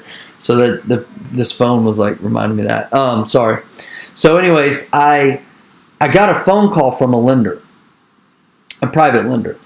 And she said, "Hey, Brant, you have time to talk?" And it was just a small talk conversation. I can't remember the point of it, but at the end of the conversation, she said something. It was kind of just like, "Oh, by the way," but it was so powerful. She said, "You know what, Brant? Because let me step back too. At that time, when I was talking to private lenders, guys, I had done close to 30 deals. I was still feeling nervousness, and getting those little butterflies in my stomach before I was talking to lenders, and I was lacking confidence that I desired, and I just didn't have it, and I didn't know why. I just felt like a borrower, almost like I was begging, and just like I had like a low, kind of self-esteem image when it came to a real estate investor. So in this conversation, she said, "Brant," she's like, oh, by the way, she was one of my first partners. And in order to partner with me, she took a bunch of money out of the stock market in 2008, the beginning of 2008. She said, "Brant," she said, "I was looking at where I would be financially if I hadn't taken that money out of the stock market." She said, "Brant," she's like, she had retired. She's like, I know I wouldn't be retired, and I would probably have been financially devastated if I hadn't have done that. So I want to say thank you for that. I didn't realize," she's like, "I hadn't really taken a look at what it would have been like. She's like, I knew it was bad, but I didn't know it was that bad." She's like, "I want to just thank you, for sharing this opportunity with me." So, dude, it changed my life forever. This huge light bulb went off over my head. It was no longer I was borrowing money. Yeah, I was. But guys, I had a mission now. Like not only could I just blow the roof off on the number of deals I did, it was ultimately limitless. But more so, every deal that I did, I was helping my lenders. I was helping them. They were helping me. I didn't realize this synergy that was really going on. Like really going on. So this, guys, this is what you can do. Like to create a private money pipeline is understand what you're doing. Did I include another slide in here? No, I didn't. All right, so let me talk about it before I get to that. This is what you have to understand, guys, is when you understand how private money works, it is probably, the fundamentals of it, it is one of the single greatest investment opportunities for lenders when done the right way. Why? Number one, it's secured by real estate. If they're investing in some mutual fund or stock market or whatever, there's no security behind that investment. You don't know what they're doing on Wall Street. You don't know what they're doing in those boardrooms. I live in Houston, the city of Enron, if you remember that. Like, that destroyed people financially. We are giving them an investment opportunity secured by good old solid real estate. They can drive by it. They can see it, touch it, feel it. That investment that they have, damn sure better have equity in it. I know ours do. When we buy our deals, they have equity in them. So they're buying a solid piece of real estate with equity in it from day one that's probably going to appreciate, and you're going to go in and add value to that property. And how you're going to add value to it is you're going to hire local contractors, local trades. You're going to buy materials from local lumber yards, warehouse places, appliance stores, granite yards, all that stuff. So their investment is also building up your local community. I'll share another story with you. I'm going way over, but a good friend of mine, he's the CEO of Quest IRA, co-author. He wrote a couple of chapters from my book. This is before their company existed, and he was invested in a mutual fund. And he said, you know what? I don't even know what I'm invested in. So he was like, I want to. He's like a very inquisitive mind. He said, I want to start looking, researching, and find out where my money is with this company mutual fund that he had. No lie, guys. He found out that one of the companies his mutual fund was invested in was Osama bin Laden Construction Company. Osama bin Laden Construction Company. Can't make that story up. So when you ask people, you might be talking to a lender in this, what are you invested in? You start asking these open-ended questions like, I'm in this mutual fund. Do you know what that mutual fund is invested in specifically? Where we give them an opportunity, hey, you can invest in 123 Smith Street that's right down the corner that's going to help revitalize a neighborhood by restoring this beaten up ugly home to be a nice, clean, pretty, functional home for a hard-working class family to raise their children. At the same time, it's going to employ local contractors and trades and generate business for local hardware stores, guys. Right. It's such an incredible opportunity, and people don't understand it, but that's your job as real estate investors, is to communicate what that is and tell the story. So how do you create your pipeline? Know your business plan. Know your numbers. Always be marketing. Market like crazy. Commit to 100% performance. Seek and help to educate others. We do it through social media. We do it through our website. We do it through book, etc., etc. That's how we do it. You're going to have to build your strategy. Create win-win relationships. Focus on one in the beginning. Like, people come in, like my students come in like, I got to raise money. I need 10 private lenders for all these deals. Like, no, bro. Like, you can't get 10 until you get 1. You can't get 10 until you get 2. So you focused on 1, cultivate that relationship, making sure you've created a recurring client that's going to keep coming back again and again and again. So rule of 1, focus on 1, not 100. You're going to get burned out. You're going to be distracted, go all over the place. And that 1 that you may hit on may be that big daddy deep pockets and you don't need anymore. And then when you get that 1, over-deliver in what you do, in communication, transparency, wow them with the process, go above and beyond.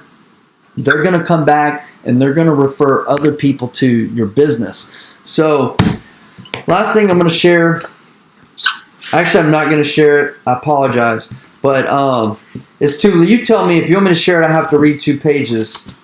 It's up to you. Say that one more time. You want me to share this? It's going to take about another minute or 2 if I share this part. Yeah, go ahead. Feel free. So here's what I'm going to share with you. And this is the preface in my book, and called "We Found a Better Way." So literally, I emailed my lenders. You know how you do the things at the start of books where people give you credibility and all that kind of stuff, and kind of pump you up or whatever. So one of my lenders said, Brant, he replied back. He was like, I've kind of created, and I have a hobby of writing. He's like, I'm kind of you inspired me a little bit to write my own book. He's like, I wonder if you'd mind if I wrote something a little bit longer. That's something on my mind. I said, no, like I would love that. Send me what you have. So this is what he wrote. I didn't ask him to write any. I asked him if he wanted to do like a little testimonial thing, like a literally a 1-sentence testimonial. And this is what he wrote back. And so this is where, for me, this is proof that everything I'm sharing with you guys, it works. Like it just works when you do it. And this is how you create a private money pipeline. This is how you create more money than you will ever need by wowing people with service and dedication to your business. You'll get letters like this. So here was the letter that he wrote me, and it really encapsulates everything that we talked about on tonight's call. So I'm just going to read what he wrote. So he said, I retired in 2008. Stock market losses ate 50% of my life savings. Hang in there for 3, 4, 5 or 6 years to hopefully break even without hang in there for 5 or 6 years to hopefully break even without touching 1 penny for withdrawals. Wait for the next big buying opportunity. No thanks. There has to be a better way. I round up the usual suspects. Bank CDs, annuities, ETFs, all with risk versus reward. Maybe hedge funds? No. I'm a few million short of qualifying. Like Goldilocks, one is too hot, one is too cold, none just right. CDs at 0.5%, double my money in a mere 150 years, too cold. Annuities confiscate my money forever, eat up 7% invested on day one, and drizzle back 4% until I die, still too cold. ETFs put me in the market with only 7,000 fund choices, plus a high sleepless night quotient, too hot for me. I paused to think, why can't I be like the banker in my childhood hometown? All he did was loan out the bank's cash for interest, mostly for home mortgages. My folks got one of his mortgages for $14,500 back in the day. That banker lived in the biggest house, drove the fanciest car, built the most impressive marble building, walked on the deepest carpet, and sat behind the largest mahogany desk made. Here I am, in 2008, looking for someone successful so I can do what they do. It hits me that what was old is new. The banker made thousands just on my folks' loan. His risk was minimal. He'd done his homework. Worst case, he'd get a fine house back. He doubled the bank's money while collecting a payment each month, all for lending to responsible people. This strikes me as just right. My search leads me to a self-directed IRA firm, letting me make loans using my IRA cash. Loans like the banker did, only this time I'll be the one to double my money. I kiss a few frogs and then find Quest IRA just miles from me. We have since done a lot of, he's put 40 plus loans, but it's like 100 now. We've done 40 plus loans using them. We needed a responsible person to loan to. At a Quest mixer, we meet Brant Phillips and we do our due diligence. Our assessment was that he was the highest level of integrity and operates from a win-win basis. I couldn't make this up. He wrote all this stuff. This has never wavered in our 10 years of doing business together, doing scores of loans. If Brant tells you it's so, you can take it to the bank, and we have.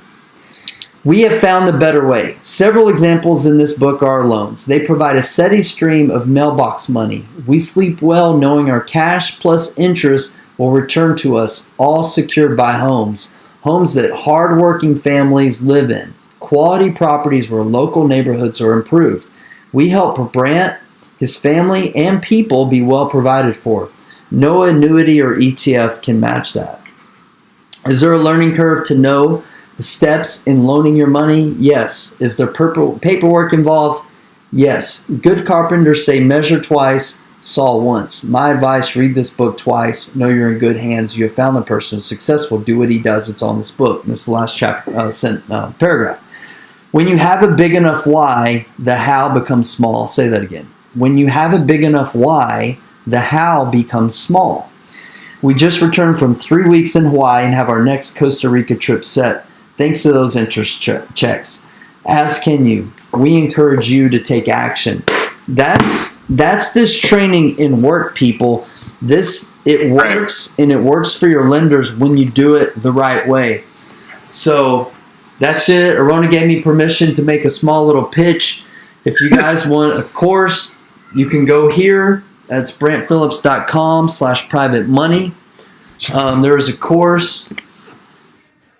It's $197. It goes through what we went through in depth. Even if you don't want to join the course, there's an opportunity to get a free membership to the Private Money Goldmine, which is a database of private lenders that a friend of mine put together. It's not my site, nothing to do with it, except I help out with some consulting. But that's at brantphillips.com/private money.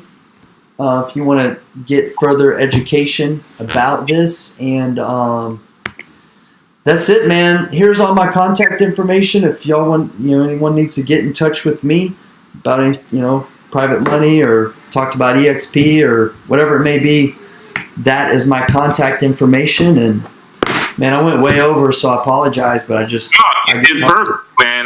Let's give it up for Brant, y'all. Give it up, man. That was awesome. I think you made a lot of great points. One of the biggest things that I'm taking away is just that don't give up effort, or that ethic rather of not giving up, because I think that's what it takes. I think that the part that really hit home for me was, when you said you met the guy through, your wife. And I think that's a crucial moment, because a lot of people, when they get frustrated, and I think in the course of you explaining, you did talk about, getting frustrated, but not quitting. Yeah. And I think we all experience that, but that's what separates the winners from the losers, those that get frustrated, but continue to work through that frustration. And I think oftentimes, it's the most frustrating point. That is that point that you're right there at your breakthrough. And it's almost like a test. It's like, can you make it through this hellfire that you're going through in order to break through and make it to heaven? Yeah. So I think that was great. That was awesome, man. And I think the other thing I drew from that is it only takes one. Yeah. It only takes one critical person, one critical private lender to come into your life, and that's it. Yeah. You might raise $1 million from that one person, and then to go on and do multiple deals. Even if they just said, hey, I've got, 100,000 or whatever it might be. If you lend that 100,000 10 times, that's like having $1 million. Yeah. So I think that, the whole presentation was great, man. Awesome. Definitely kudos to you. Yeah, man. Thank you. Yeah. Thank you. So do you have any other events? If somebody wanted to fly out to Texas, or, other things maybe across the country that you're involved in, any other events that maybe someone can participate in? Yeah, we do. So we're working on the calendar now.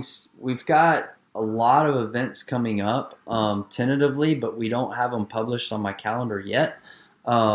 If they want to check my calendar, it's at brantphillips.com/events. And there's stuff I do almost on a weekly basis. Some of it's with Zoom calls. It may be with EXP. It may be, I think in 2 weeks, we're doing a training about how to utilize virtual assistants in their business. But yeah, we'll be having a workshop coming up about raising private money. We've got one on rehabbing, some of the other fundamentals coming up through the year. And we're going to have a couple of 2 and 3 day events, but we're still working on the calendar stuff, so we don't have them scheduled just yet. But if you go to my website, the best website is go to brantphillips.com. Put your information on one of the forms. You'll be on our email list, so whenever we have events coming up, which we will, you'll get information on those events. Okay, so I'm going to open it up for questions, but I did have one question for you. So in the course of you raising private money, and you have these different people that you're working with, what is your policy in terms of payment? Like, do you do monthly paybacks, or do you do one lump sum at the end of the transaction? Like, give us an idea how that works. Okay, so man, so this is where this stuff, it blows your mind, and so sometimes like I'm almost like hesitant to talk about it. Mhm. So another conversation that happened in 2009 was, well, let me just answer your question first. So if it's a rental property, they're always set up like we're going to make payments right away. Um, like 30 days later, right? If it's a rental property, that's what we're going to do. There's times actually we defer 3 to 6 months interest on rental properties, to be honest, and then we start making payments after the property's renovated and stabilized, and lenders let us do that and pay it on the back end when it sells. It's written into the note. Our flip properties, about half of our flips, depending on what lenders they come from, we will pay that interest monthly. The other half of our lenders, these are our VIP client, our VIP lenders. We don't pay any interest. We don't make any payments until that property sells. That interest accrues and it's taken out of the proceeds when we sell. That is a game changer, my friends. Number two, secondly, let's talk about rehab money. So 90% of the deals that we do, we get all of our rehab money up front. So I'm not telling you it's easy and quick to cultivate these relationships, because I've been doing this a long time, been focused on it hardcore, but it's just a matter of establishing that trust with your lenders, and that's what we've done with most of our lenders. So most real estate investors, when they buy a property, whether it be a flip or a rental, that usually is going to be it's going to create a strain on their cash flow, right? So now you bought a property, you've got monthly payments, you've got insurance, you've got utilities, you got all this stuff. You're coming out of pocket for rehab stuff till you can collect your draws. It's a cash flow crunch, especially if you get 10 of these, 5, 10, or whatever these properties go on, maybe just 2. So for us, when we buy a property, it's a cash injection. Changes your business. And how this all came about was one of my lenders called me, and they were investing with their self-directed IRA, and I was developing a really good relationship with them. A very good relationship, guys. It comes down to that. So I have been cultivating this relationship, most importantly, just performing by doing what I say I'm going to do. Oh, by the way, another thing that we do, we make our payments early, by the way. All right. So if our lender's set up, if the note's set up and they're supposed to be paid on the 15th, guess what? They're probably going to get their check by the 12th. It's that little thing like, man, Brant pays early. Brant pays early. I've had lenders come to me. They've been lending to other real estate investors in my market, guys who are friends of mine. I haven't told my friends. So like, hey, I'm investing with so-and-so. And they're like, I'm like, oh, that's good. He's a great guy. He's trustworthy. They're like, yeah, but he doesn't always pay on time. And I know he's busy, but the payments come late, and he's forgot a couple of times, and I don't know. It just bothers me a little bit. And I'm like, okay, well, you can invest with us. It's not going to hurt my feelings. So I've got lenders that way. But it may be that he didn't even doubt that my friend was going to pay him. It was just he was late a little bit, and he forgot a couple of times. Guys, set this stuff up. Auto bill pay these things. I pay him early. I make sure. So that means like paying like 10 days early if you use an auto bill pay, and the bank lines, whatever, are slow. So pay him early. So my lender called me, and she was like, Brant, she said, she's like, this investment on most of these deals is coming from our IRA money. She's like, that's not our bill money. It's not our milk and egg money. She's like, we're not using it to live on. We can't touch it till we're retired. She's like, if you want, she's like, if it makes your life easier, you can just let that interest accrue and just pay it all off when the property sells, if that would help you out. So I'm like, oh, okay. Gee, let me think. Sure. And then one time I had a lender call me, and it was a similar conversation, and they knew real estate. They worked at a title company before, and they had a real estate license. They owned a title company a long time ago. And they said, hey man, I was looking at the deal you just sent me that we're doing. They're like, man, that's an incredible deal. I'm like, yeah, it's a good one. It's like 60% LTV or something like that. They're like, man, I got this money sitting at my IRA. Do you need like maybe 5K more or a little bit more just in case the rehab or whatever? Because I don't make interest if it's sitting. And so I'm like thinking to myself, like, this person's asking me if I want to borrow more money just for the heck of it. So this is a point in time where I could use another $5,000, just in case, and I was happy to pay the extra interest on it. So I was like, gee, let me think.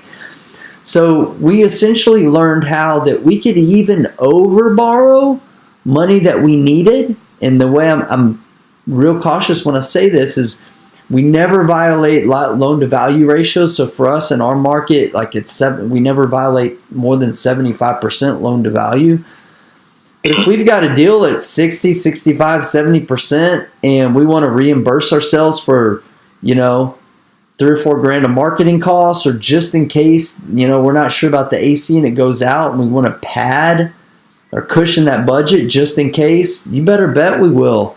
And that's what we'll do, but never violating that trust with our lender. And those two ideas came to me from the lenders, guys. And this is what happens when you cultivate these relationships and trust like that it just, the win-win relationships, they even become even bigger wins on both sides. So in essence, with some of your deals, you're literally walking away from the table with money. Is what you're saying? We always walk away. We get a wire at closing. Yeah. 10, 20, awesome. 30, 40, 50, $100,000 one time for $100,000 renovation. Yeah. Mm-hmm. Okay. Well, any you guys have any questions for him at all? Mm-hmm. One, he does for Brant. Are you doing rentals and flips under the same company name? No, so that's a good question. No, we have a separate entity set up for rental properties and an entity set up for flip properties. Okay. And then you mentioned earlier you use your credit card as leverage to start off. You pull the cash out, or you went to the table like with your credit card? No, yeah, that's literally what I did. You remember, I don't know I guess they still have them, so they would mail you like those checks, like your credit card checks. So that's what I did. So I went and essentially wrote a check, deposited my bank account for like $7,000, and I used that $7,000 that was in my bank to then. I didn't take a credit card to closing table. I know there's a friend of mine he's used claims like hundreds of credit cards that he's done that with over the years. It sounds like a major headache of like always, because he uses 0% interest, right? The introductory rates. So he managed that for years, like supposedly like hundreds of credit cards. I don't know how he did it all, but that's what I did. And I've borrowed against credit cards other times in my life. In the beginning stages of my business, and it's not something I teach and preach and tell people to do, but know your numbers and know what you're committed to and what result you're trying to create. And if that's going to get you there, then do what you got to do, and that's what I did. Okay.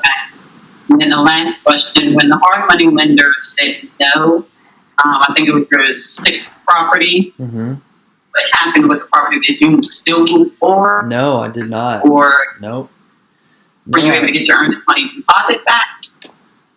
So I was able to. So the first year I started buying, I was buying only from wholesalers. Really, I bought 8, if not 9 deals the first year, all from the same wholesaler. And I had cultivated a really good relationship with him. So I had done those 5 or 6 deals before, I think all with him. So they found another buyer. They let me out of the deal, and they let me use that money. So his boss, it was a company, wasn't some individual guy. So he's like, we're not going to give you your earnest money back, but we'll keep it on, we'll credit you for another deal. So I was able to get it back, so to speak. Okay. Cool. with, do you take any investors that use their home equity line instead of liquid, money that they have in their own bank account? Oh,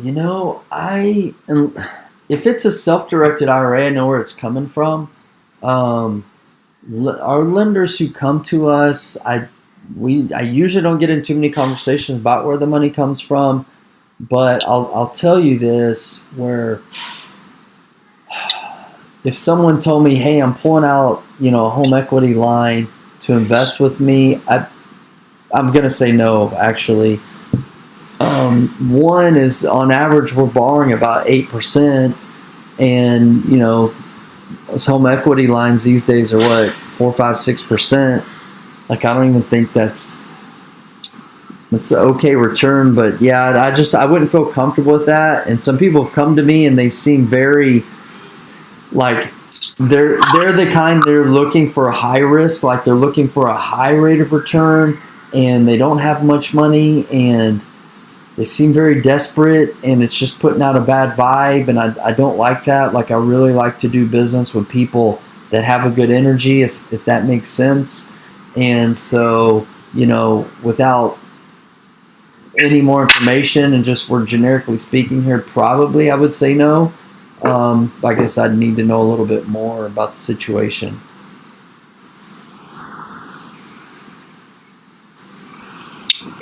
Any other questions, Brent? So when you first started, you talked about how you've done a few hard money deals before you really began approaching your, private investors, private lenders. What type of assurances did you offer to them up front? I mean, did you have, you mentioned how you didn't have a whole lot of confidence in doing that, that discussion, and, you got the phone hung up on you several times. What type of assurances were you offering them at that onset? Yeah, so not a whole lot, honestly. But where I was fortunate with some of the lenders I met they were at a self-directed IRA company, meaning there was a self-directed IRA company that was doing some little workshops and teaching people how to self-direct their IRA.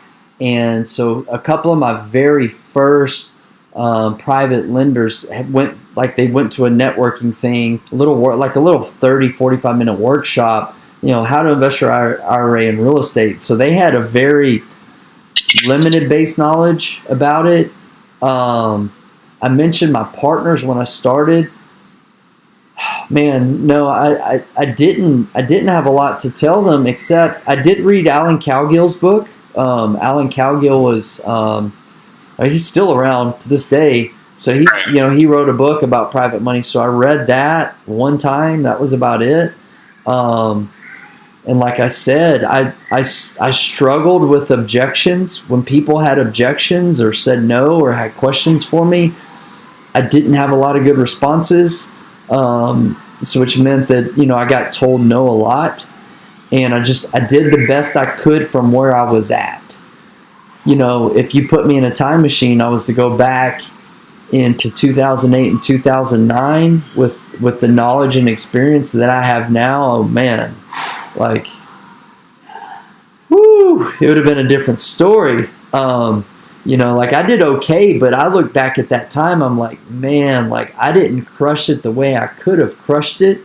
Because 2008, 2009, really, that was still a scary time. I remember watching the news and reading papers and talking to people. I'm like, man, what if this is as bad as they say it is? It's like doom and gloom and blood on the streets. And I saw other investors who are more experienced buying real estate, and they were confident, but I was like, I'd never been in that time and space before.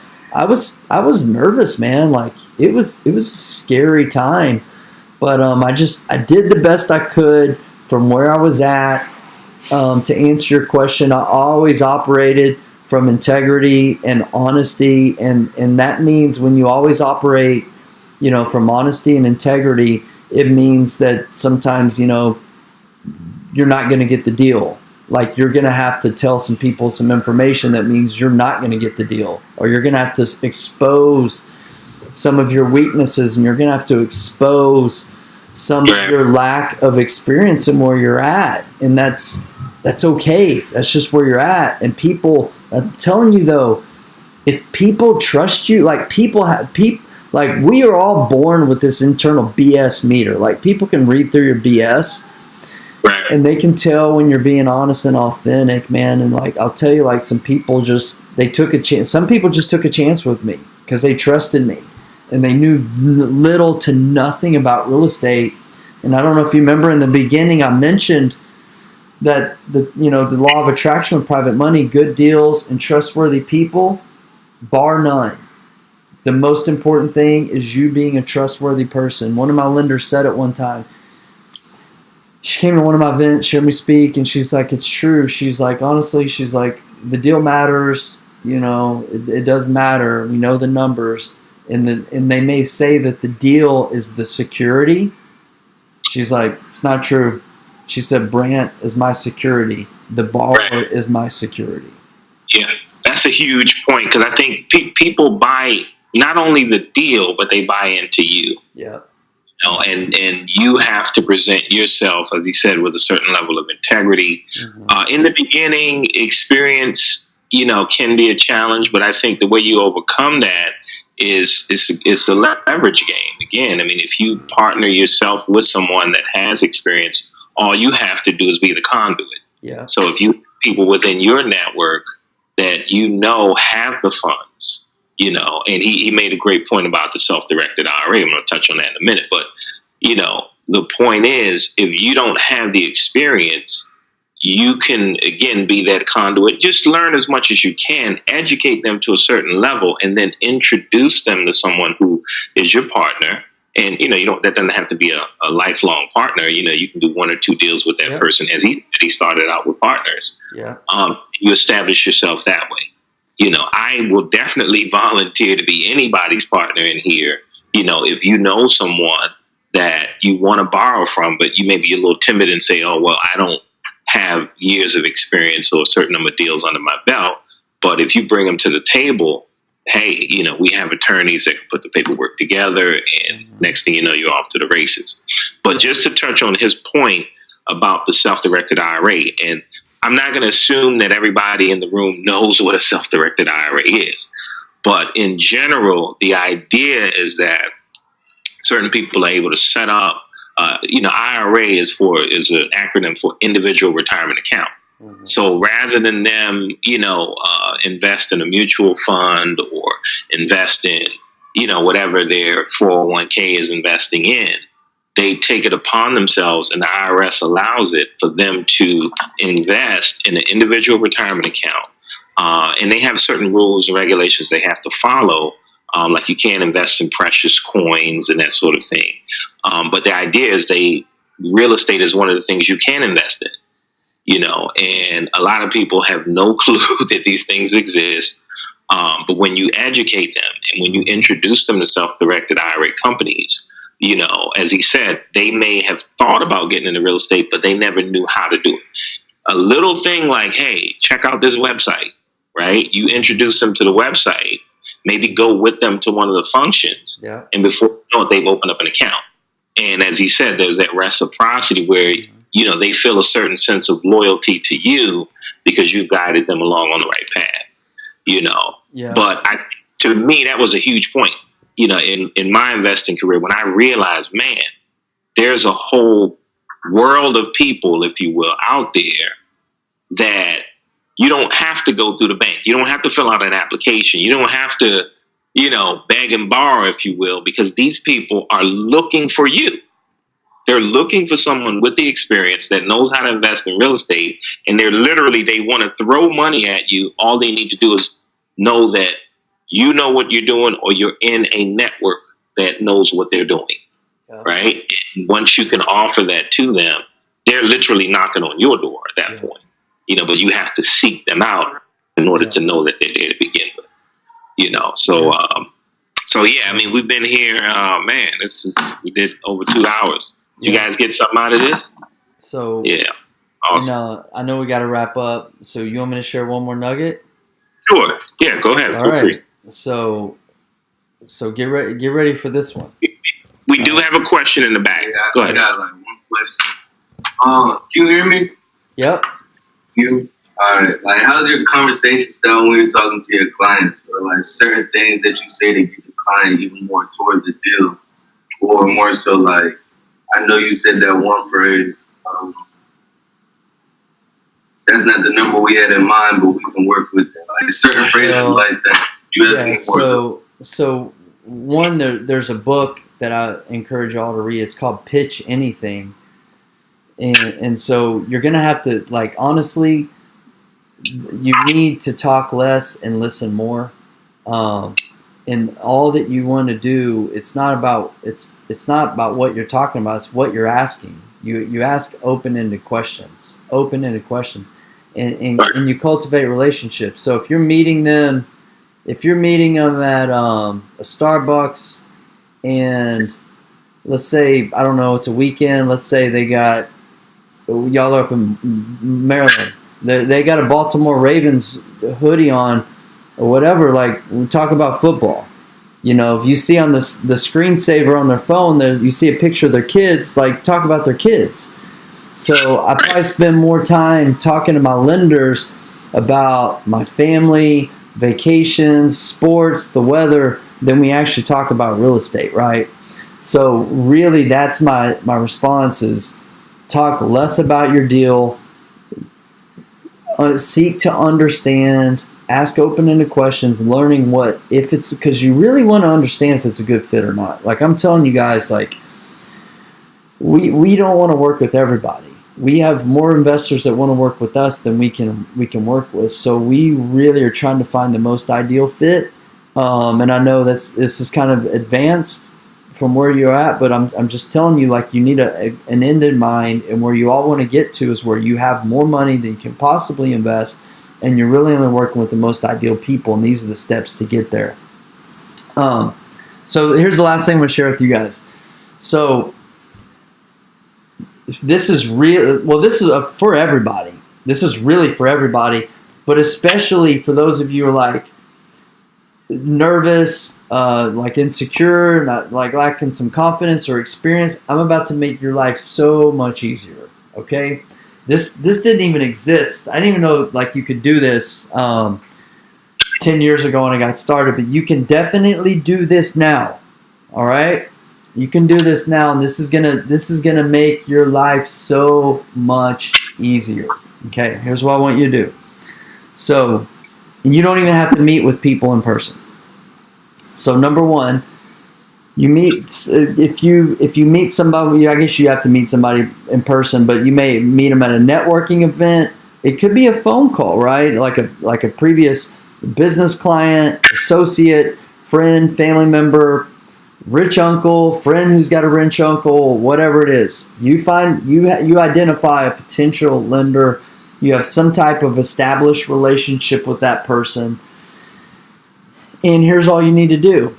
Invite them to a Zoom call. Everyone know, or a Skype call. You get a Skype account. I use Zoom. Zoom's free, by the way.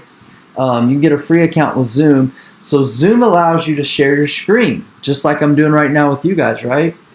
So you say, hey, you talk to them a little bit about it. You don't get into the details. You pique their curiosity. Say, hey, have you ever thought about, investing in real estate? Have you ever heard about private mortgage lending? I say, no, what is that?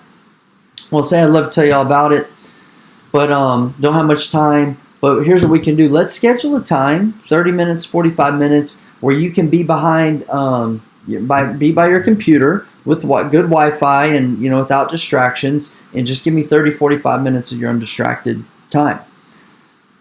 So what you do, and I don't even know what the video is because I don't use this strategy. I use it for a couple of my other businesses that we do, and we've got a specific video that we play. And I don't have a video, but what I want you to do, your homework is to go onto to YouTube, and this will probably take you 10 or 15 minutes, and search, private mortgage lending, educational video, investing in real estate in a self-directed IRA. Find a short 10, 15-minute video that explains about private mortgage lending. Okay? There's like a million of them out there. Find a good one that educates them about the process, doesn't overeducate it, but educates it. So you get them on a Zoom call. You'll be talking to them like face to face. Say, hey, thanks so much for meeting me on this call. Look, I don't want to take up much of your time. Really, what I want to do is give you a little information about what it is and help you understand what private mortgage lending is, how you can secure your investment, how you get a rate of return.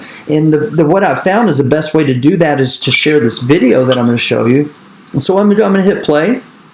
I'm going to be right here on the other line, and I'm going to be checking my email and whatnot. But I just want you to watch this video. If you have any questions, just keep them in mind or jot them down. We're going to let the video play all the way through the end, so I want to be respectful for your time. And then after it's over, just ask me whatever questions you have, and we'll wrap up. So all you have to do is get them on a call. You don't have to drive to Starbucks. You don't have to buy them lunch. You don't have to buy them coffee. Just set aside 30 minutes. Go on your computer. Have them watch a video so you don't even have to do the talking. Right? They watch the video, and then you just ask those open-ended questions. That's huge.